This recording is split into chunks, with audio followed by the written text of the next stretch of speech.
Alors, bonsoir à toutes et à tous. Merci de mettre en muet vos micros pour qu'on n'ait pas besoin de profiter de votre activité personnelle. Alors, le cours de ce soir, pour la première fois, il va être aussi en direct sur YouTube. Donc, je ne sais pas ce que ça va donner. Il est en même temps en direct sur Facebook et en même temps, il est en Zoom avec vous. Dans la paracha de cette semaine, on va... Ah oui, d'accord. Avant de commencer, de rappeler que le cours est dédié l'Eilou Nishma de Baruch Ben Rachel Pinto, et aussi de Yosef Ben Fibi, de Chaim Chai Ben Léa, de Rav Avram Serge Ben Johara. On va rappeler ensuite d'autres noms à la fin du cours et aussi pour des réfouachs chez les mains. En tout cas, dans cette paracha de Nassau qu'on va lire ce Shabbat, alors il y a la très célèbre Berkat Kohanim. C'est cette bracha un petit peu spéciale qui en fin de compte est une bracha que nous recevons d'Hachem mais qui passe par les Kohanim.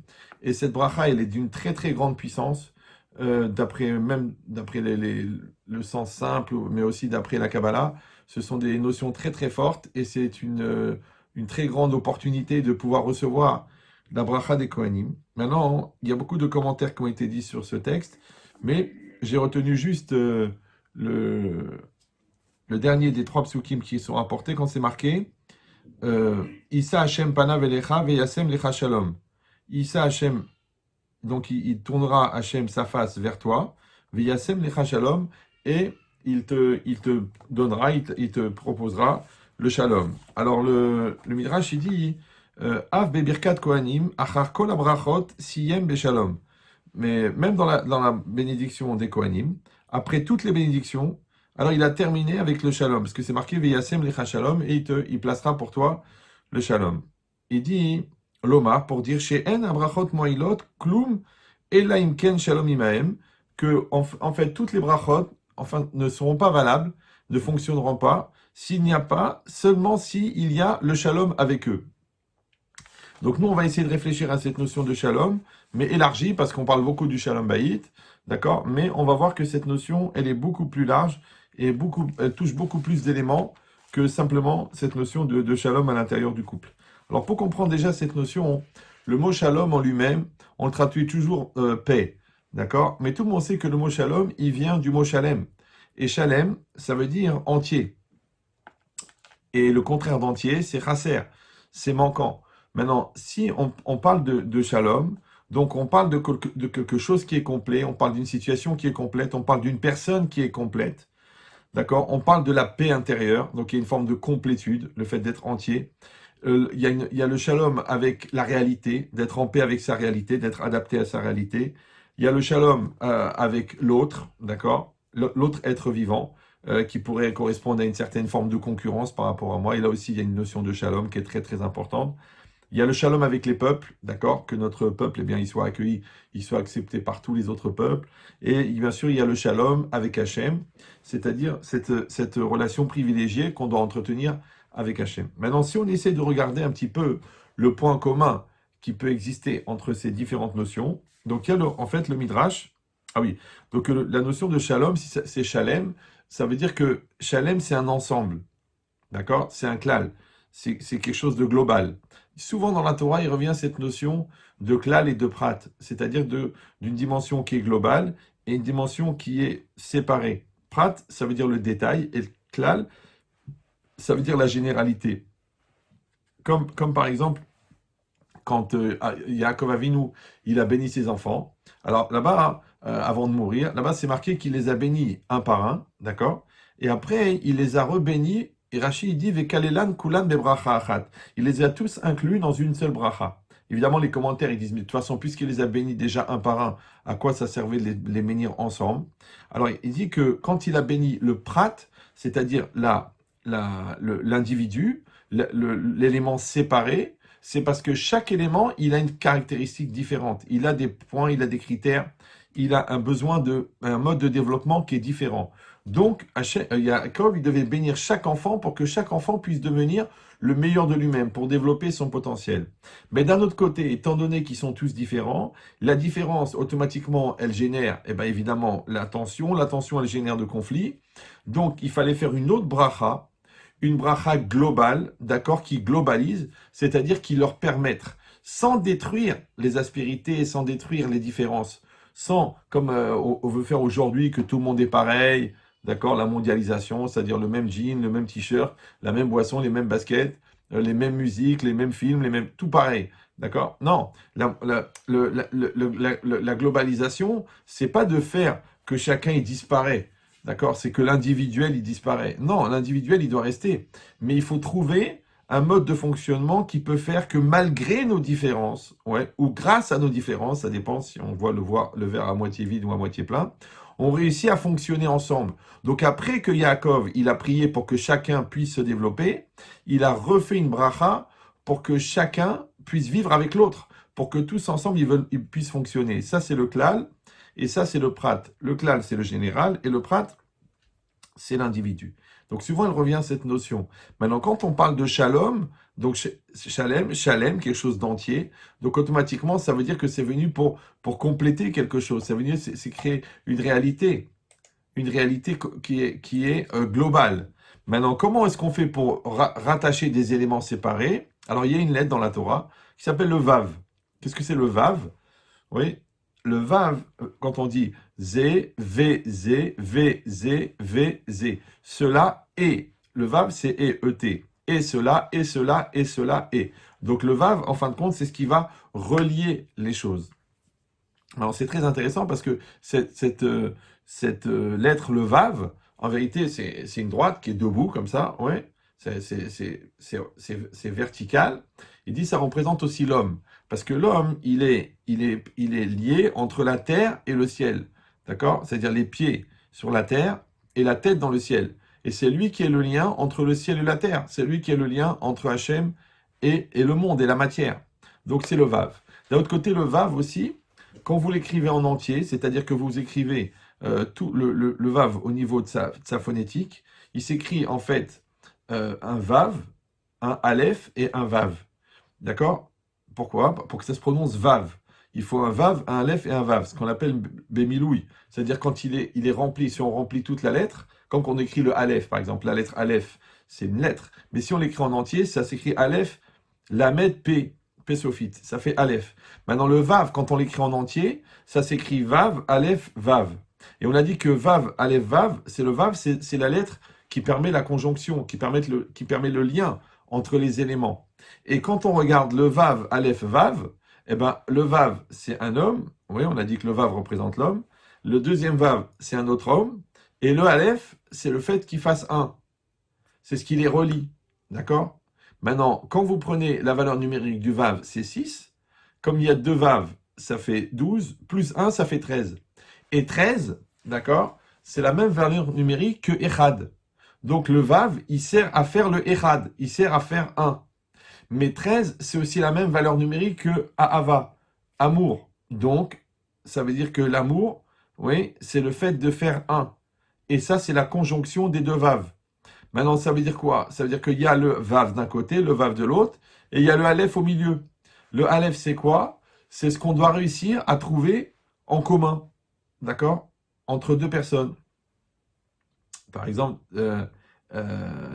quand on parle avec quelqu'un, quand on essaie de se comprendre, on essaie de fonctionner ensemble, ouais, on essaie de chercher le compromis. Donc, qu'est-ce qu'on doit faire? Moi, j'ai un peu l'habitude d'écouter les gens, surtout les gens en conflit, mais en gardant le fli, d'accord? Donc, quand vous prenez une personne, elle a son développement, la personne développée, parce que la personne cachée, elle est à l'intérieur, mais la personne développée, donc c'est son discours. Il y a une deuxième personne développée, d'accord? Elles sont différentes, la preuve c'est qu'elles s'accrochent. Alors qu'est-ce qu'on doit faire? On doit superposer les calques, et là on va prendre la partie commune. Ouais? Donc on va prendre ce qu'ils ont en commun, ce en quoi ils sont Echad, ce en quoi ils sont Aleph. D'accord? Genre, on n'est pas d'accord sur l'argent, mais on est d'accord sur les enfants. On n'est pas d'accord sur la politique israélienne, mais on est d'accord sur l'amour de la terre d'Israël. Donc, on va trouver ce Aleph. Ce Aleph, ce point commun comme un, d'accord? Et c'est ce comme un qui va permettre la comme-union et qui est la base de la communication, d'accord? Pour réussir à faire un. Et ça, c'est le shalom.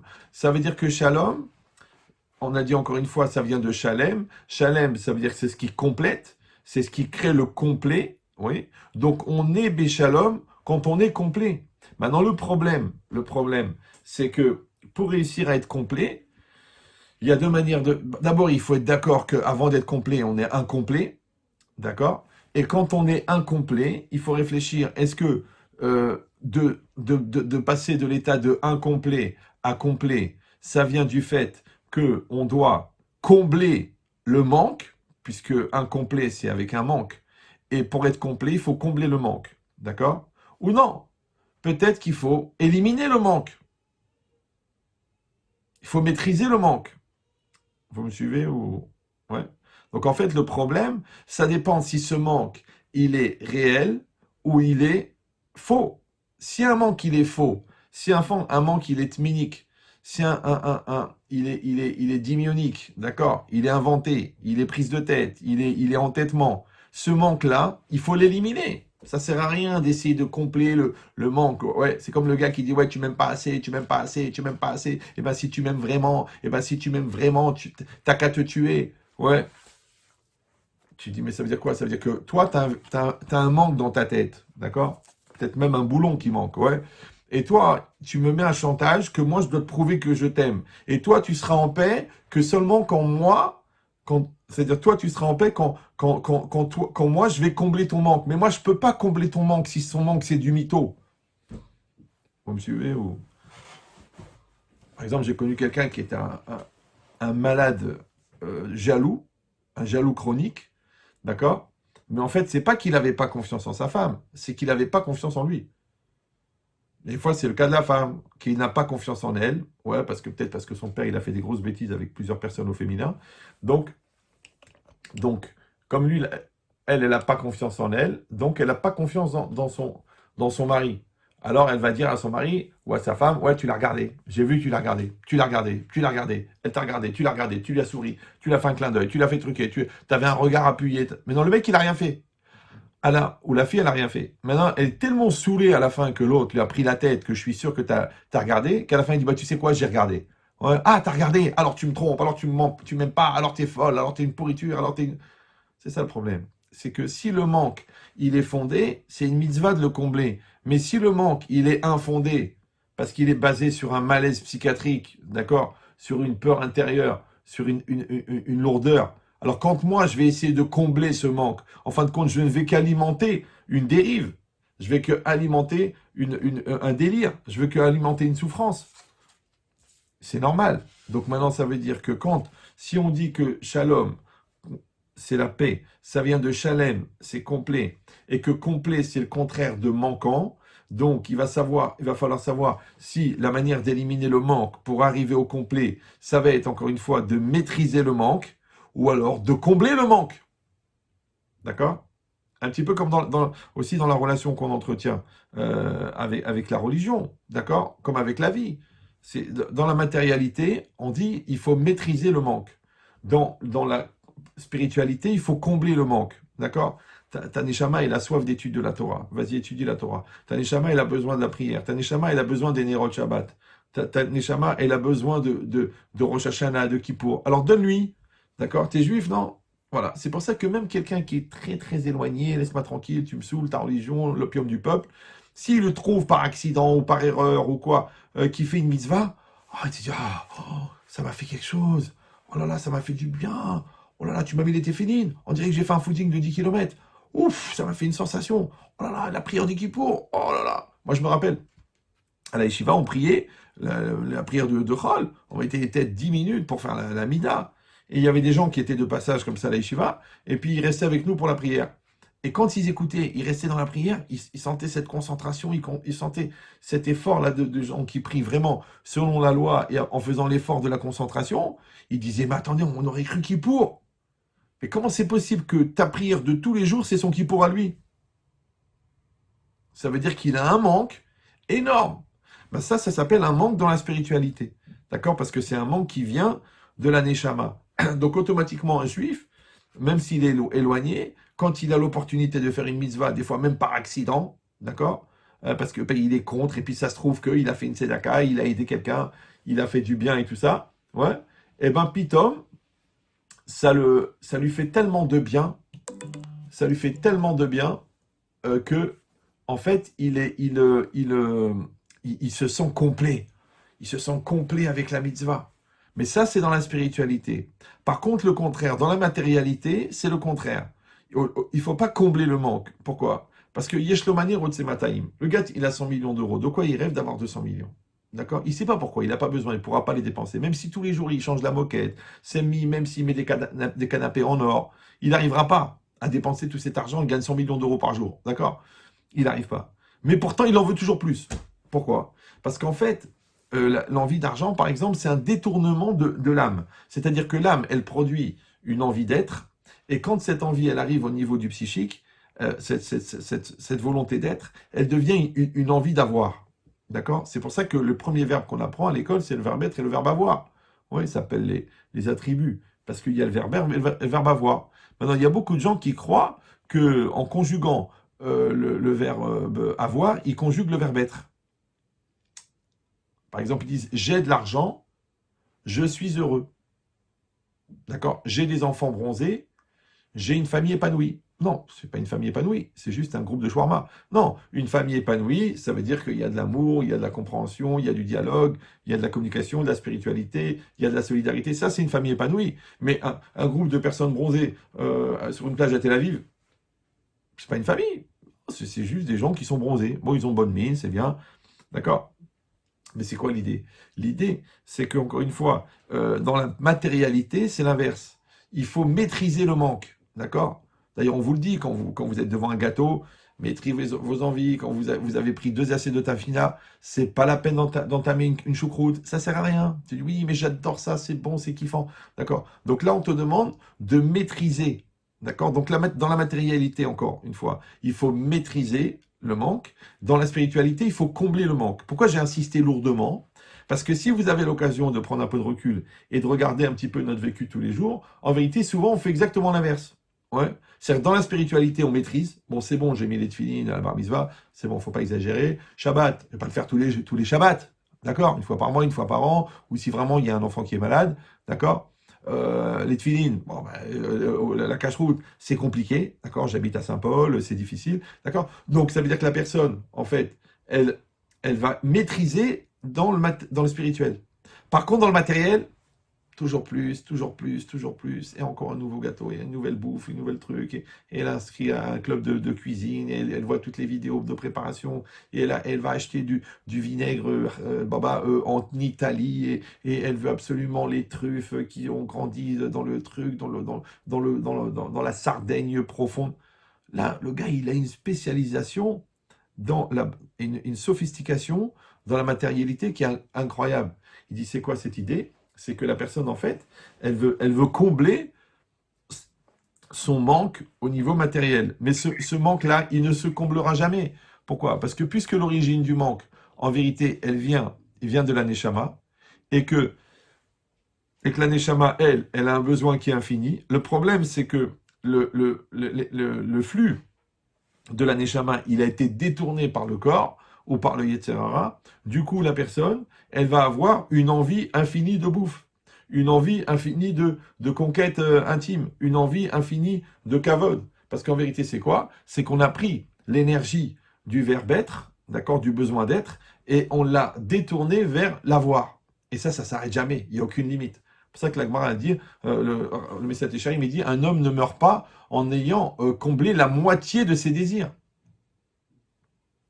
Toute la force de la société de consommation, c'est de rendre les gens tout le temps en situation de demande, de besoin, d'envie, d'accord? C'est-à-dire, on va te faire les magasins avec des rayons remplis jusqu'à ras-bord, 160 marques de shampoing. Tu dis non, mais c'est juste pour se laver les cheveux.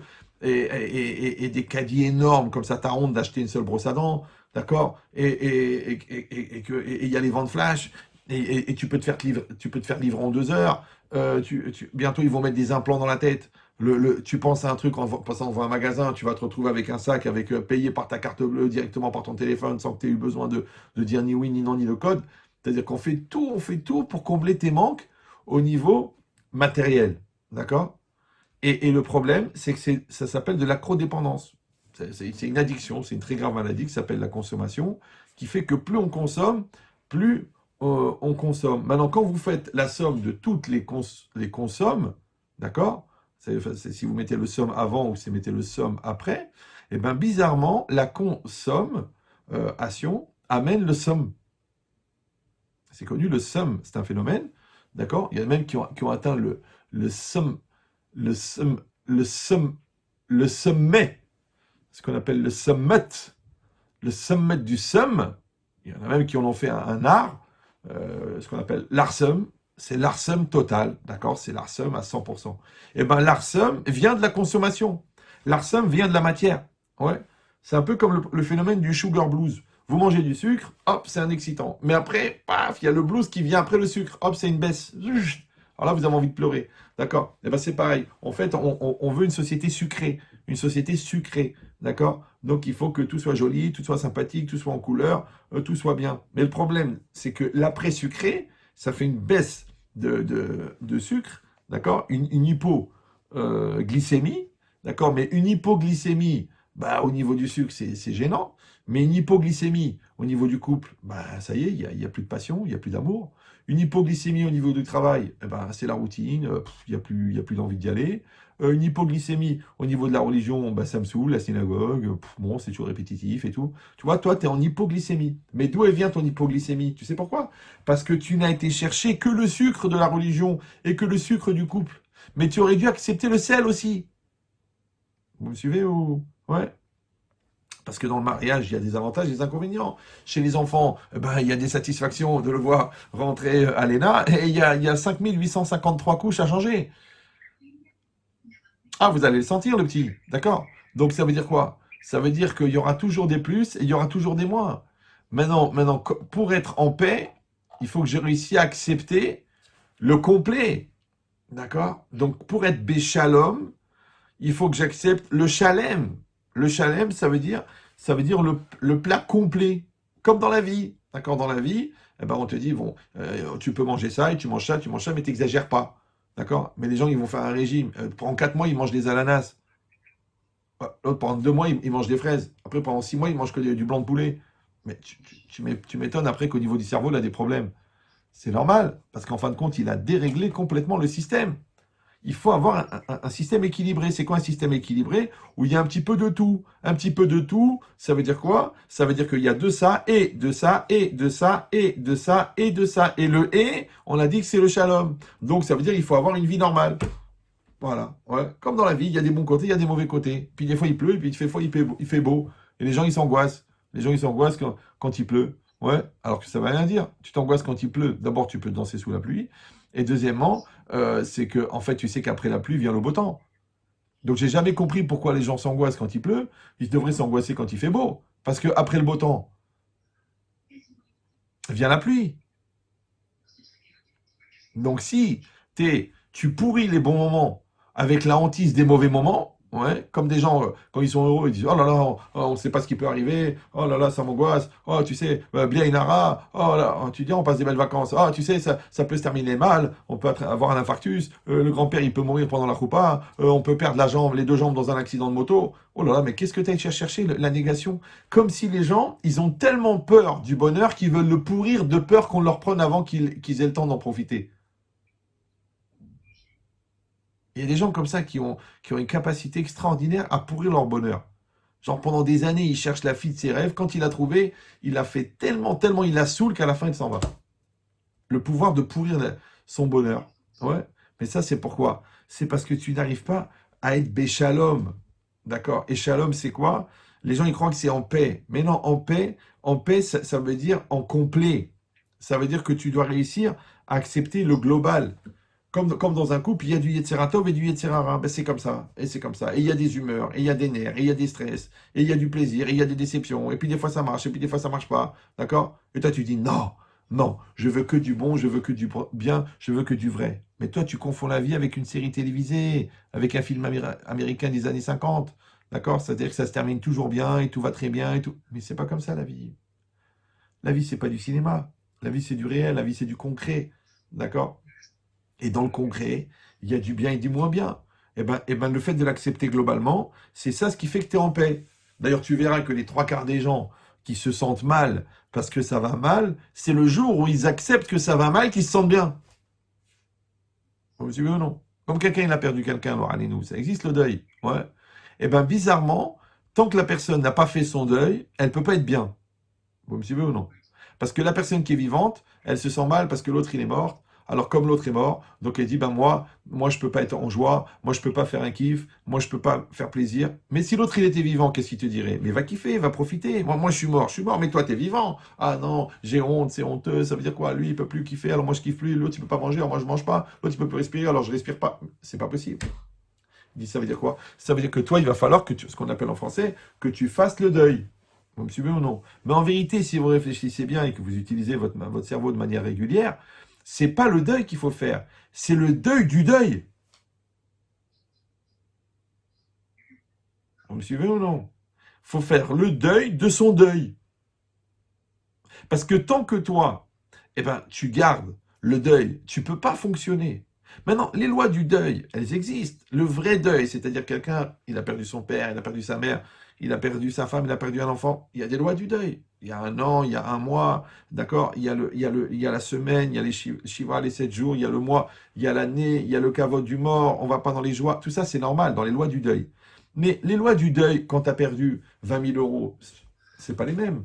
Les lois du deuil, quand tu dois casser ton amour-propre pour faire le shalom bayit, les lois du deuil que tu dois renoncer à ton orgueil, d'accord, parce que tu dois faire le deuil de ta capacité à embêter l'autre ou à le mettre en stress, eh ben tu verras que la seule manière d'atteindre le shalom, c'est de réussir à faire le deuil de ce qui te dérange. Or, ce qui te dérange, c'est quoi? C'est le fait que tu dois faire le deuil. Donc en fait, il faut faire le deuil de ton deuil pour être vivant. Bon, j'ai dormi cet après-midi, donc je suis un peu excité. Vous me suivez ou... Voilà, c'est ça l'idée.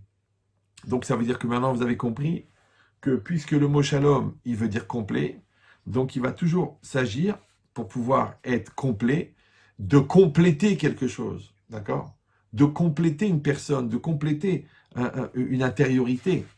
Alors ici c'est pareil, que nous aussi on vient au monde avec des manques, d'accord? On a des choses à régler, on a de la maturité à atteindre, on a des niveaux à faire, des connaissances à connaître, mais on vient avec le manque. L'ignorance c'est un manque, d'accord? La maturité c'est un manque, la lourdeur c'est un manque, la paresse c'est un manque. Mais pourquoi le bon Dieu il nous a donné des manques?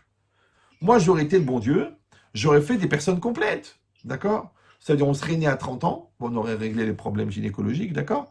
La maman, elle aurait accouché un homme de 30 ans, une femme de 30 ans, elle se réveille, elle est mature, elle est construite, elle a du recul, elle comprend les choses. Non, pourquoi tu fais qu'il faut passer par la gaminerie, après qu'il faut passer par l'âge bête, d'accord?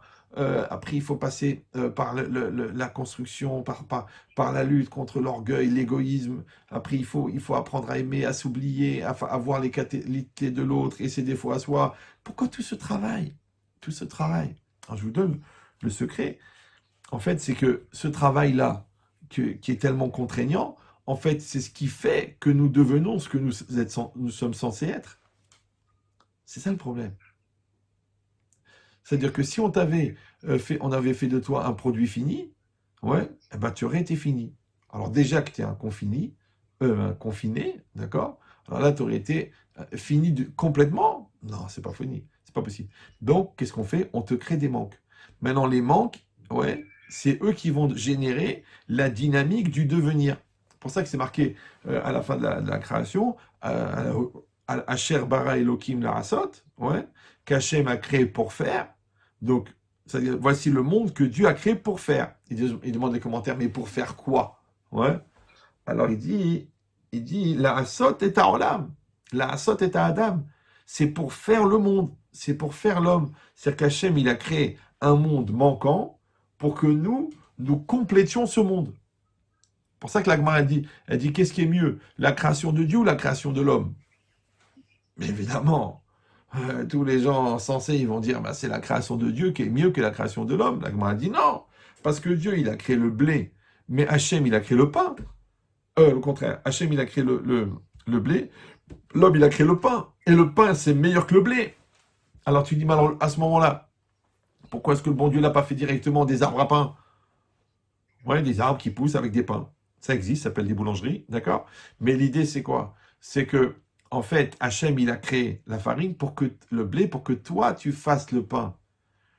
Ah, tu dis, pourtant, quel bracha on fait, nous? On dit Amotzi lechem minaretz, qui a fait sortir le pain de la terre.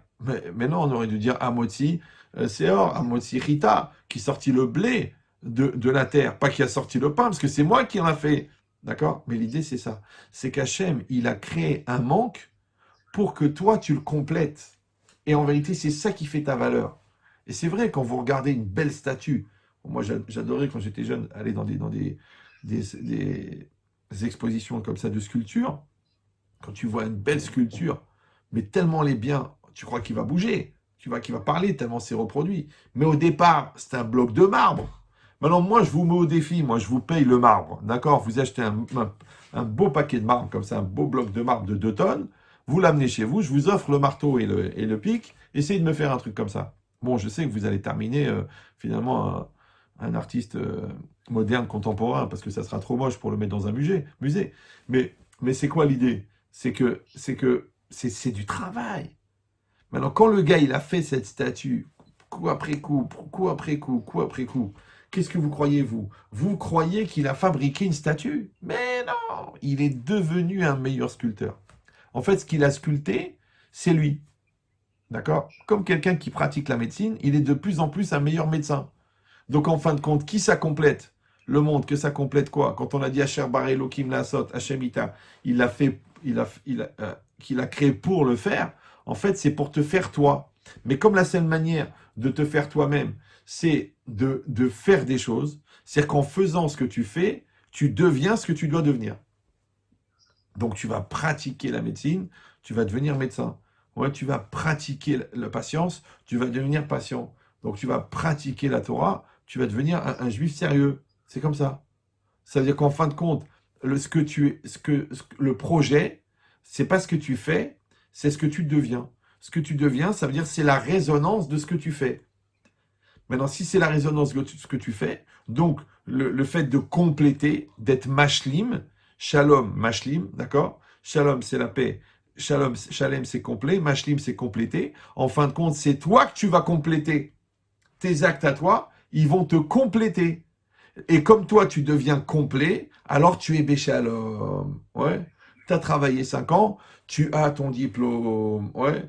Tu as travaillé ton couple, vous avez de la communication, vous avez de la solidarité. Tu t'es occupé 18 ans de l'enfant, tu l'amènes à la choupa, à 20 ans, tu vois, c'est un enfant posé, construit. C'est bon. Ani Béchalom. Ouais. Mais si j'ai pas la tête, je travaille trop, c'est pas à moi de m'en occuper, c'est à toi de faire l'éducation. De toute façon, je paye 500 euros par mois à l'école, ils ont qu'à l'éduquer, le commissaire il a qu'à l'éduquer, le psychologue il a qu'à l'éduquer, le dealer de shit il a qu'à l'éduquer. Mais toi, t'as pas le temps. Et ben après, à 30, à 40, à 50, à 60, à 70 ans, tu vois ton fils devant toi, le Brel, qui vient te dire qu'il a mis enceinte la cousine, qu'il a emprunté 30 000 euros à la mafia russe. Tu dis, mais d'où il sort ce Brel? Mais comment est-ce qu'il peut être tellement débile? Il n'est pas débile, il est juste la projection de tes manques. C'est-à-dire que c'est toi qui devais, enlève ton doigt de ton nez, révise les maths, viens avec moi à la synagogue, écoute ce Dvar Torah, qu'est-ce que tu penses de Dieu, qu'est-ce que tu penses de la vie, tu dois assumer tes responsabilités. Si tu avais eu ces milliers d'actions pour essayer de combler ton travail de père, lui, il aurait comblé son travail d'enfant. C'est-à-dire que lui, il aurait comblé de devenir ce qu'il était censé être. Parce que toi, tu serais devenu ce que tu étais censé être. Parce que tu es censé être un enfant, tu es un enfant. Après, tu es censé être un époux, tu es un époux. Après, tu es censé être un papa ou une maman, tu es une maman. Mais si tu te sers de l'autre pour légitimer pourquoi tu n'es pas devenu, genre à quoi ça sert de faire des efforts, regarder l'autre comment il est bête, à quoi ça sert d'être gentil, de toute façon l'autre il est méchant, à quoi ça sert de faire des bontés, l'autre il dit pas merci. Mais de quoi tu parles toi? Toi tu parles de ce que l'autre ne te rend pas complet, mais toi c'est à toi de faire ce que tu as à faire. Chacun, il doit faire ce qu'il a à faire. D'ailleurs, comment on appelle le shalom aussi? Une des définitions du shalom, c'est quoi? C'est kol echad bimkomo omed. C'est quoi la paix? C'est que chacun se tient à sa place. Maintenant, si toi, tu n'es pas à ta place de parent, ne viens pas dire comment ça se fait que les enfants, ils ne sont pas éduqués. Si toi, tu n'es pas à ta place de conjoint, ne dis pas dire comment ça se fait que l'autre, il est comme ça. Ah, et si tu vas dire, oh, mais c'est pas vrai, vous la connaissez pas, vous ne connaissez pas, moi j'ai fait beaucoup d'efforts, moi je suis un gars extraordinaire, moi je suis une fille extraordinaire, mais l'autre, elle est folle. Attention, j'ai pas dit que de faire ce que tu as à faire te garantit le résultat. Ça serait trop beau, ça, c'est chez les bisounours. Mais en tout cas, la première satisfaction que tu dois avoir, c'est de savoir que tu as fait ce que tu avais à faire. Mais maintenant, de vous à moi, hein, j'ai une vision très très positive du genre humain, mais quand même, les trois quarts de gens, ils se servent de l'autre pour légitimer le fait qu'ils font pas ce qu'ils ont à faire. Il faut dire la vérité, on va pas se mentir. On est tous des adultes, d'accord? Donc cette logique-là, elle veut dire quoi? Elle veut dire que quand moi, je m'intéresse au fait que l'autre n'est pas entier, je devrais me poser la question. Comment ça se fait que j'ai tellement construit ma personne, j'ai tellement finalisé ma personne, je suis tellement entier que j'ai du temps pour m'occuper d'améliorer l'autre? Vous me suivez ou là? Ouais. Tu sais, je viens chez l'autre, tu sais, c'est ça qu'il faut faire, c'est comme ça qu'il faut faire, c'est ça qu'il faut dire, c'est ça qu'il faut penser, enlève ton doigt de ton nez, tiens-toi droit. Mais dis-moi, tu as tellement de temps, toi, parce que tu as tellement fini ton travail personnel, que tu as le temps de t'occuper de l'autre. Et Rav Dessler, il dit le contraire. Il dit à Rotse, les Hashpia, la Chérim, celui qui veut influencer les autres, ouais, Beratzmo, ouais, Tsarir, Liyot Shalem, lui-même, déjà, il doit être complet. Déjà, lui-même, il doit être construit. Ça veut dire quoi? Ça veut dire que c'est vrai qu'il y a une grande, comme ça, une grande envie d'être le sauveur, d'être le pompier, d'être le machiar de la situation. Non, mais déjà, fais ton travail personnel. D'accord? Fais ton travail, construis-toi. Ouais, soit à la hauteur, soit à 100%. Il dit donc soit chalem, soit complet toi-même. Et pour y arriver, puisqu'on a dit que chalem, c'est complet et qu'il faut réussir à se compléter, donc quand moi je vais connaître mes manques, d'accord, je vais voir en quoi je suis incomplet, étant donné que la réalité, si vous croyez en Dieu, ouais, ouais, elle vient pour me compléter, parce que c'est ça la croyance, c'est ça la émouna. La émouna, c'est d'accepter que la réalité qui est en face de moi est adaptée à moi. Mais encore une fois, quand je vois un bouchon de bouteille qui est devant moi, j'ai compris que je suis une bouteille. Vous me suivez ou non? D'accord? Donc, quand je vois, je sais pas, un produit qui est bien fini et que c'est moi qui l'a fait, donc j'ai compris que moi, j'ai cette finesse de finir les choses. Quand je vois que les choses qui sont devant moi ne sont jamais finies, ne sont jamais complètes, ne sont jamais finalisées, ça veut dire que moi, je suis incomplet puisque je projette ce que je suis. Après, tu dis, non, non, non, mais moi, je suis quelqu'un de fini, mais j'arrive pas à finir, mais on me laisse pas finir, mais la vie, elle me donne pas les moyens de finir, mais la banque, elle n'a pas suivi mon projet. Je l'ai dit 1 million de fois, hein. Je m'excuse pour les gens qui pensent que je me répète. Euh, on a statistiquement prouvé que dans la majorité des cas, le miroir ne fait que refléter la personne qui est en face. Je sais que c'est un peu poussé au niveau philosophique, que ça peut en choquer certains au niveau du cerveau, mais faites-moi confiance, c'est vrai. D'accord? Ça veut dire que dans 99% des cas, je ne dis pas 100% parce qu'il y a toujours quelqu'un qui va dire mais là, il n'y a plus. On est en juin, donc il n'y a pas de mais. D'accord? Donc, mais en vérité, la vie, c'est un reflet. La vie, c'est un miroir. D'accord? Donc, si moi, j'ai l'honnêteté de d'accepter la réalité qui est en face de moi, ça veut dire que je vois qu'en fin de compte, cette réalité, son seul défaut, c'est qu'elle est adaptée à moi. Maintenant, quand moi, je suis adapté à elle, ça se passe très bien. Mais quand moi, je suis pas adapté, ouais, parce que c'est pas ce que j'attendais, c'est pas ce que je voulais, c'est pas le moment, c'est trop tôt, c'est trop tard, c'est difficile, personne ne me comprend, je voulais autre chose, je le voyais différemment, je l'apprécie pas, c'est comme tu veux, Baba. C'est comme tu veux. C'est comme tu veux. C'est comme les enfants, les bébés. Tu leur donnes à manger, d'accord? Bah, tu dois éduquer leur appétit. Alors, ils veulent pas. Ils font rien. Moi, ils jettent. Moi, avec ma femme, on avait une politique, hein. Tu manges pas, tu manges pas. Tu lui dis, le pauvre, il veut autre chose. Il dit, non, non, non, non, non. Voilà, c'est ça ce qu'il y a à manger. Ouais. Parce que les gens, ils s'amusent quand ils en ont un ou deux. Mais quand vous avez 6 fois plus, vous ne pouvez pas vous amuser à faire le menu personnalisé, premièrement. Et deuxièmement, c'est aussi que tu vas lui apprendre que dans ton assiette, il n'y aura pas toujours ce que tu veux. Ouais, des fois le business il marche, des fois il marche pas. Et des fois la Torah tu la comprends, des fois tu la comprends pas. Des fois le Rav il est jeune et des fois il est âgé, ça s'appelle un Rav âgé. D'accord? Alors, comment tu vas faire toi? Alors tu vas craquer, tu vas jeter l'assiette, tu vas t'énerver, tu vas dire ça je ne mange pas, ça je ne veux pas, qu'elle dégage, qu'elle se casse ici, Non, non, non, parce qu'il y a des plats que tu peux jeter, il y en a que tu peux pas, tes gosses tu vas les jeter, comment tu vas faire? Par contre quand tu dis écoute, ça m'arrive devant moi, je mange, minimum je goûte, d'accord? Après ça veut dire j'aime, j'aime pas, c'est une question d'éducation, d'accord? Après tu dis oui mais les goûts et les couleurs, eh ben, moi, qu'est-ce que je fais, moi? Quand un truc, je pense que c'est pas bon, je pense au camp de la mort. Ils ont bu leur pipi dans les wagons. Ils ont mangé l'herbe dans le camp. Ouais, je mange. En fait, il s'agit de quoi? Il s'agit de remplir un sac. Et si vous allez dire, oui, mais quand même, la nourriture, c'est important, on doit être un petit peu gourmet, on doit avoir un sens des choses. Alors moi, je vous donne un secret. Ça s'appelle le contraste, d'accord? C'est que vous verrez que les gens qui sont très, très, très attentionnés sur la bouffe, ouais, ils sont très, très, très légers sur les choses profondes.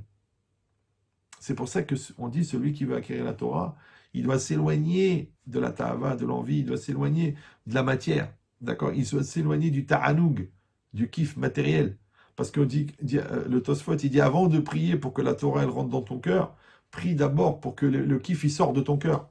Eh bien, c'est normal, parce que quelqu'un que sa priorité elle est dans le matériel, ouais, donc il peut pas rechercher le spirituel.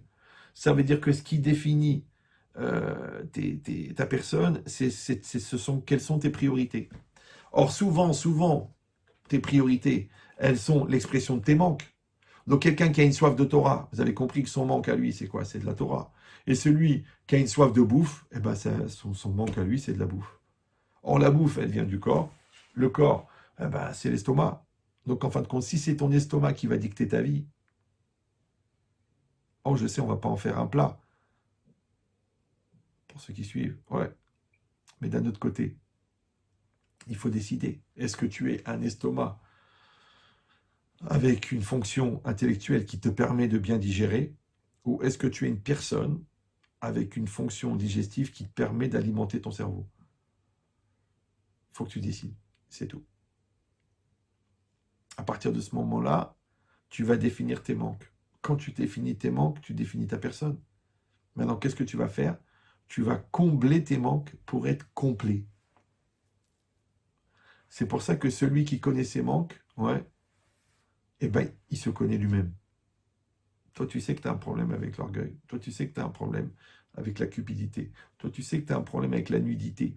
D'accord? Tu passes dans la rue, tu captes toutes les mini-jupes, tous les décolletés. Tu as un scanner. Donc, tu sais que tu as un problème avec ça. Ah, tu dis, ouais, mais parce qu'elle s'habille mal. D'accord? Non, non, non, ça n'a rien à voir. C'est toi, c'est tes yeux qui sont tordus. Ouais. Donc, tu dois aller chercher à l'intérieur, qu'est-ce qui se passe là-bas? C'est quoi cette recherche-là? Pourquoi tu sais que c'est ça que tu recherches? Eh ben, c'est ça tes manques. Alors toi, tu as une soif de spiritualité. Alors tu cherches la philosophie, tu cherches la psychologie, ça ne te rassasie pas. D'accord? C'est comme si tu prends des cornflakes en carton. Non, tu prends de la Torah, tu prends une bonne Gemara, une bonne paracha, un bon cours de Hashkafa, de pensée juive profond. Tu te sens plein, tu te dis, ah, là, j'ai comblé mon manque. Ouais. Là, tu as envie de faire la bracha harona sur le bon d'Ivret Torah. Tu te dis, ah, il nous a bien nourris. Il n'a pas donné des vapeurs d'eau comme ça de Torah, des idées, des trucs légers comme ça. Non, du solide. Un bon repas de Torah.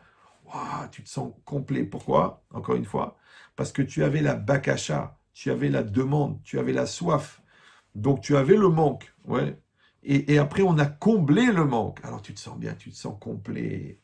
Donc, vous avez compris que la notion, le statut et la notion et le sentiment de Shalem ne peut exister que si il y a le manque. Maintenant, le manque, tu peux soit t'en servir comme une névrose, parce que je suis toujours en manque et j'ai vraiment des manques, et je me sens manquant, ouais. Ou soit tu t'en sers comme un moteur. Voilà. Tu as une soif de découverte, tu as une curiosité, tu as une soif d'évoluer, tu as une soif de grandir, tu as une soif de t'améliorer. Eh bien, c'est bien d'être en manque. Ça, c'est le manque positif. Donc, ou c'est un manque positif, à vos souhaits, ou c'est un manque négatif. Donc un manque positif, il va te donner un moteur, il va te faire une force. Donc vous avez compris que c'est pour ça, bizarrement, que le Yetzer Hara, qui s'appelle le manque, d'accord? Parce qu'on dit le Ola Madame Hasser, un homme est toujours manquant, c'est le Yetzer Hara. D'un autre côté, c'est grâce au Yetzer Hara qu'on devient complet, parce que c'est lui qui nous donne l'opportunité de le surmonter. Et en le surmontant, on devient complet. Donc c'est en sublimant ces manques qu'on devient complet. Maintenant, celui qui te propose le manque, c'est le Yetzer Hara. Du coup, le Yetzer Hara, il devient complet. Or, complet, c'est aussi c'est Shalem, mais c'est aussi Tov. On a expliqué déjà 1 million de fois pour les redoublants que Tov, ça veut dire complet. D'accord? Adam Tov, un homme bien, c'est Adam Shalem, un homme complet. Ma'asim Tovim, des bonnes actions, ce sont des actions complètes qui ne contiennent pas des mauvais aspects. Et quand Hachem il a créé le Yetzer Hara, c'était à la fin de la création, c'est marqué Ve'ine Tov Me'od. Et voici que c'était très bien. Et le Midrash, il dit que ce Tov Me'od, il vient sur le Yetzer Hara, sur la création du Yetzer Hara. Donc tu vois bien que le Yetzer Hara, qui est le manque, eh ben il est bien. Il est bien si tu l'utilises, mais il est mauvais si tu le subis.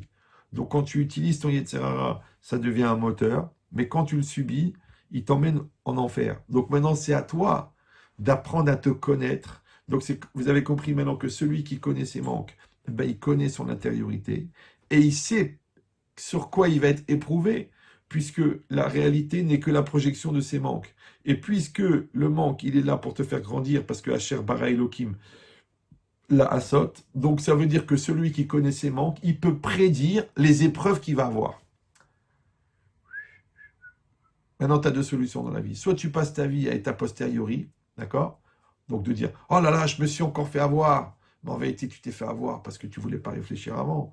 Ou tu dis, oui, mais les gens, ils abusent de ma gentillesse. Bah oui, parce que toi, tu n'as pas confiance en toi. Donc comme tu n'as pas confiance en toi, tu en fais trop. Comme tu en fais trop, les gens, ils en profitent. Si vous voyez que la machine, elle est bloquée, le distributeur de cacahuètes, il est bloqué, eh ben, vous tirez, vous tirez, vous tirez. Donc, si toi, tu es un distributeur de cacahuètes, ne t'étonne pas que les gens, ils n'arrêtent pas de tirer. Après, tu dis, ouais, mais les gens, ils profitent de moi, ils abusent de ma gentillesse, trop bon, trop long. Mais c'est toi qui as créé ça. Parce que si toi, tu avais confiance en toi, tu aurais su le dosage, tu aurais dit, je donne ça et pas plus, je sais ce que je donne. Et c'est moi qui distribue, et c'est moi qui limite, et c'est moi qui fais les compartiments. Mais toi, tu as tellement peur de ne pas exister, tu as tellement peur qu'on t'aime pas, tu as tellement peur qu'on te fasse des remarques désobligeantes, d'accord? Alors qu'est-ce que tu fais? Tu en donnes et tu donnes et tu donnes, mais en vérité, tu n'es pas en train de donner, tu es en train d'acheter. Ça s'appelle de la communication. C'est vrai. Qu'est-ce que tu vas? Tu vas dans une agence de communication, tu dis bonjour, je voudrais avoir une belle image de marque. Le mec, il dit, il n'y a pas de problème. Alors, vous me donnez 100 000 euros. Je n'ai pas besoin de donner 100 000 euros. Je vais prendre 10 euros, je vais aller voir 200 personnes, je vais leur donner chacun 10 euros. Ces 200 personnes, donc ça va me coûter 2000 euros. Ils vont dire à 100 personnes, ah ben vous savez, Ria, il est généreux. Et moi, ça y est, c'est bon. Ben voilà, c'est bon. J'ai 20 000 personnes qui disent que je suis généreux. J'ai fait de la com.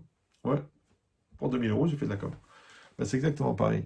Si toi, tu donnes pour recevoir ou tu donnes pour faire de la publicité de toi-même, donc tu n'existeras que tant que tu vas alimenter la machine à distribuer les prospectus, qui sont des petits billets comme ça de 10, de 20, de 50 et de 100 euros. Ouais. Mais si toi, tu n'es pas dans une logique de donner pour acheter, mais de donner pour compléter, parce qu'il y a un manque ici, tu le complètes, d'accord? Alors à ce moment-là, tu verras que celui qui agit pour compléter, comment on sait qu'il le fait pour compléter? Parce que ça le complète à lui. C'est pour ça que l'Agmara, le Midrash, il dit un langage spécial. Gadol HaShalom, elle est grande la paix, Sheniten Leose Zdaka, qui est donnée à ceux qui font de la Tzedaka. D'accord, la Tzedaka, pour ceux qui savent, c'est la charité. Shenema, parce qu'il est marqué Ve'aya Maase Azdaka Shalom. Et il sera, le passage qui dit, et il sera l'acte de Tzedaka, Shalom, paix. Maintenant, quel rapport entre la paix et la Tzedaka? En vérité, j'ai dit que Tzedaka, ça se traduit par charité, mais en vérité, Tzedaka, ça ne veut pas dire charité. Tzedaka, ça veut dire justice. Parce qu'en hébreu, le mot tzedek, en hébreu, il veut dire justice. Tzadik, c'est injuste, d'accord? Tzedek, c'est la justice. Donc tzedaka, c'est quoi? En fait, c'est de rétablir la justice. Ça veut dire qu'Hachem, il a fait un monde injuste. On l'a lu, bah, ouais. Ça c'est un passage qu'on a lu dans l'Haftara cette semaine, quand c'est marqué Lo irdal evion mikerev haaretz, il ne manquera jamais un pauvre sur la surface de la terre. Ça veut dire qu'Hachem, il a créé des riches, il a créé des pauvres, exprès. Il a fait un monde injuste, d'accord? D'ailleurs, ça a donné un syndrome psychiatrique qui s'appelle Calimero, parce qu'on reconnaît les symptômes, c'est des gens qui se marchent dans la rue en disant c'est trop injuste, c'est trop injuste, c'est trop injuste, d'accord? Mais en vérité, l'idée c'est quoi? C'est que pourquoi Hachem il a fait des riches et des pauvres? Ouais, pourquoi? À quoi ça sert?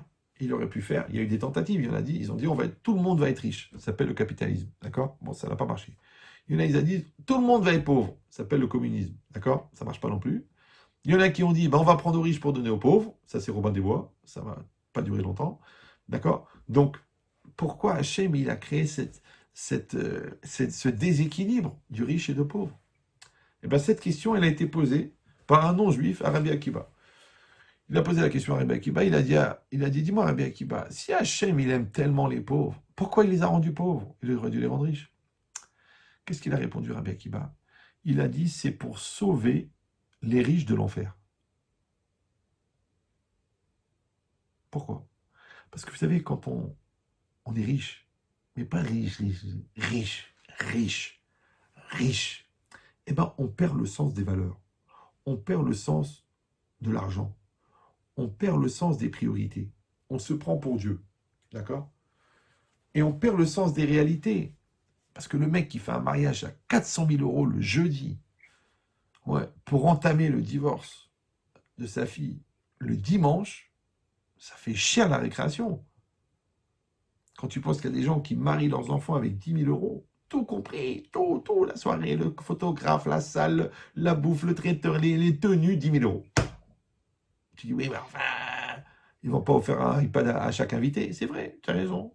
Mais c'est un beau mariage, et grâce à Dieu, ça fait 58 ans qu'ils sont mariés, ça se passe très bien.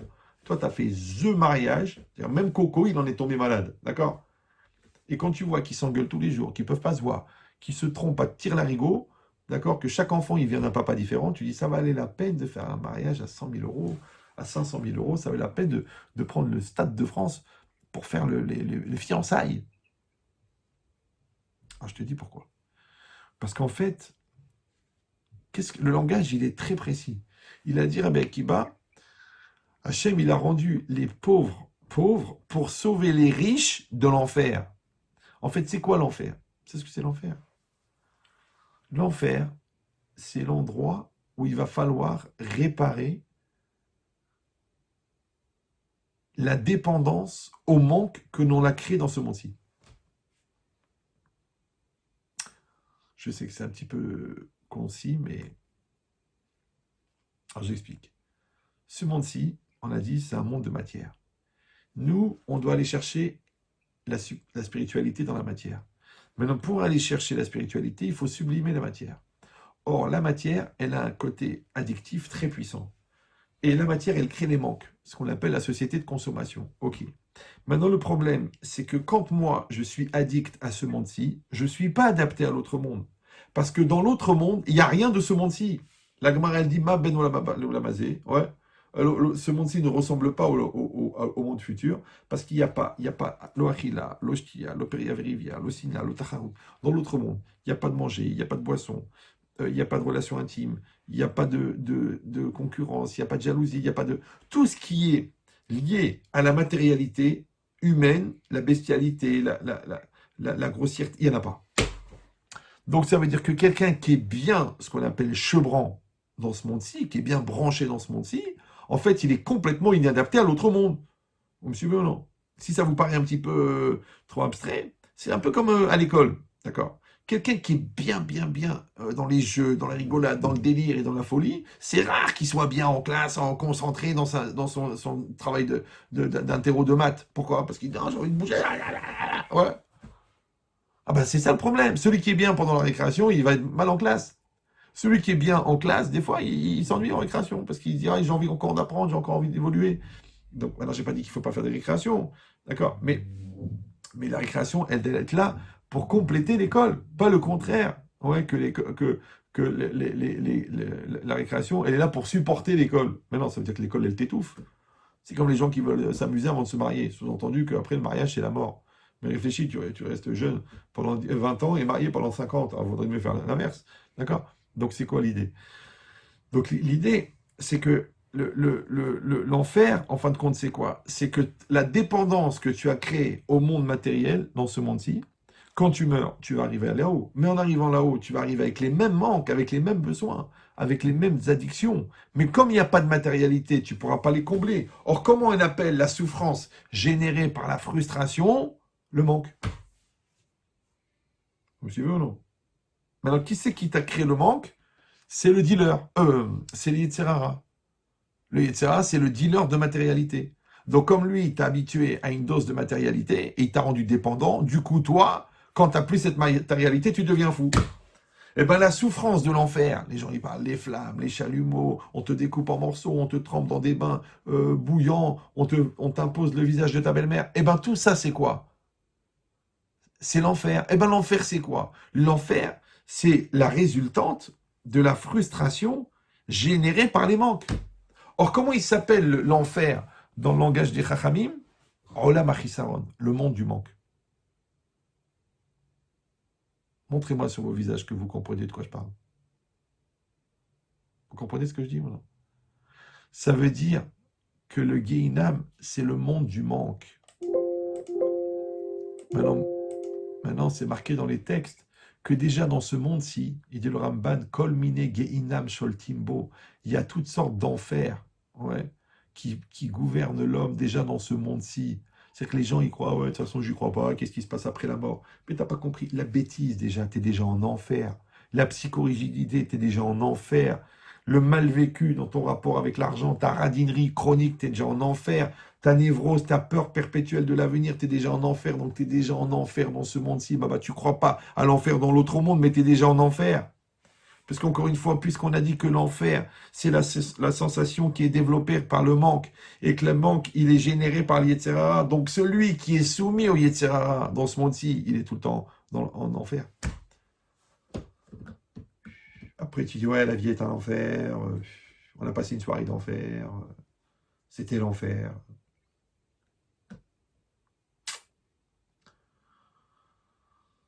Donc vous avez compris que celui qui va être complet dans ce monde-ci, il n'aura pas besoin de l'enfer pour le compléter. Mais celui qui est incomplet dans ce monde-ci, c'est sûr qu'il va souffrir dans l'autre monde. Pas parce qu'il va être puni, tu n'as pas besoin de le punir, puisque le gars, il vient avec ses frustrations. C'est comme si un mec, il monte dans l'avion, et c'est un grand fumeur. Il est fumeur, il faut qu'il fume 4 paquets de clopes par jour. Ouais, 4 paquets de clopes, des gitanes sans filtre. Il a déjà offert ses poumons aux autoroutes de France. Et c'est que du goudron. Donc il rentre dans l'avion, il dit écoutez, c'est la première fois que je fais ce voyage. Il demande à l'hôtesse combien dure le voyage. Ah, le voyage, monsieur, vous allez où? Bah écoutez, je vais très très loin, je ne sais pas encore exactement, mais je vais au bout. Ah, alors ce voyage, monsieur, il dure exactement 6 ans. Hein? 6 ans. Mais on peut fumer dans l'avion? Ah non, monsieur, on peut pas. Ah, attention, c'est très grave. Ah, vous fumez dans l'avion? Je dis mais je ne vais pas fumer pendant 6 ans. Donc si déjà, c'est un calva mort, si déjà un gros fumeur, quand tu lui dis que tu vas pas fumer pendant 12 heures d'avion pour aller à Los Angeles, il devient fou. Alors si quelqu'un, tu lui dis tu vas pas fumer jusqu'à la fin des temps, oh là bas, ouais, comment il va devenir? Donc vous avez compris qu'on n'a pas besoin de te punir, il suffit simplement qu'on te fasse prendre conscience que tu ne pourras pas combler tes frustrations. Donc la seule solution, c'est de ne pas avoir de frustration. Pour pas avoir de frustration, il ne faut pas avoir de manque. Pour pas avoir de manque, il faut être complet. Soit complet, encore une fois, parce que tu as comblé tes manques, soit parce que tes faux manques, tu les maîtrises. Donc quand tu maîtrises les faux manques, tu n'as plus de faux manques. Et quand tu complètes les vrais manques, tu n'as plus de manque.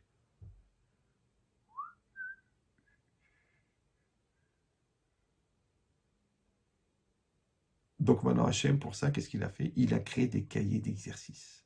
il a créé des centres d'entraînement. Et le centre d'entraînement principal, c'est l'autre. Donc c'est pour ça qu'il a créé le riche et le pauvre. Moi, je donne toujours le même exemple. Il y a deux personnes qui ont un terrain mitoyen. Donc moi, mon terrain, il va jusqu'ici. Et à partir de là, c'est ton terrain à toi. Et puis on est deux voisins. Mais à l'américaine, il n'y a pas de... Il n'y a pas de barrière autour. Il n'y a pas de haie, il n'y a pas. Tu vois mon terrain, je vois ton terrain. On est là en train de se regarder. Et moi, dans mon terrain, j'ai un trou, un creux, qui me dérange parce que les gosses, ils tombent dedans, on ne peut pas jouer sur la pelouse. Un trou. Bon. Et j'ai pas de quoi le remplir. Et toi, dans ton terrain, tu as une bosse. Et on se regarde les deux. D'accord? Moi, je regarde ta bosse, toi, tu regardes mon trou. Moi, je regarde mon trou, toi, tu regardes ta bosse. On dit, attends, c'est pas possible. C'est mis à Chamaïm. Moi, j'ai de la terre en trop, toi, tu as de la terre en moins. Viens, faisons un acte de tzedaka. C'est-à-dire, faisons un acte d'harmonisation. Faisons un acte d'homogénéisation. On va homogénéiser la situation. Parce que s'il y a un sentiment chez le pauvre, qui s'appelle le sentiment du manque, de sentir que vraiment il n'a pas ce qu'il lui faut, normalement, chez une personne riche, honnête, elle devrait développer un sentiment qui s'appelle j'en ai trop. J'en ai trop. Je sens que j'en ai trop là. Parce que quelqu'un, il dit, bon, il gagne 3 000, 4 000, 5 000 euros, il dit, bon, il est content, grâce à Dieu, on paye les crédits, on part en vacances, c'est bien. Mais quelqu'un qui gagne 20 000 euros par jour, 30 000 euros par jour, ouais. Le gars qui gagne 1 million d'euros par mois, qu'est-ce qu'il va dire? C'est le fruit de mon travail, je suis un mec intelligent, je vais placer, je vais acheter des actions, ouais, pour mes enfants, pour mes petits-enfants, pour mes arrière-petits-enfants. Ouais, le gars, il a 6 garçons, il va voir son conseiller bancaire, il dit, qu'est-ce que j'achète comme action? Il dit, acheter les 6 caves. 6 garçons, 6 caves. C'est pas grave.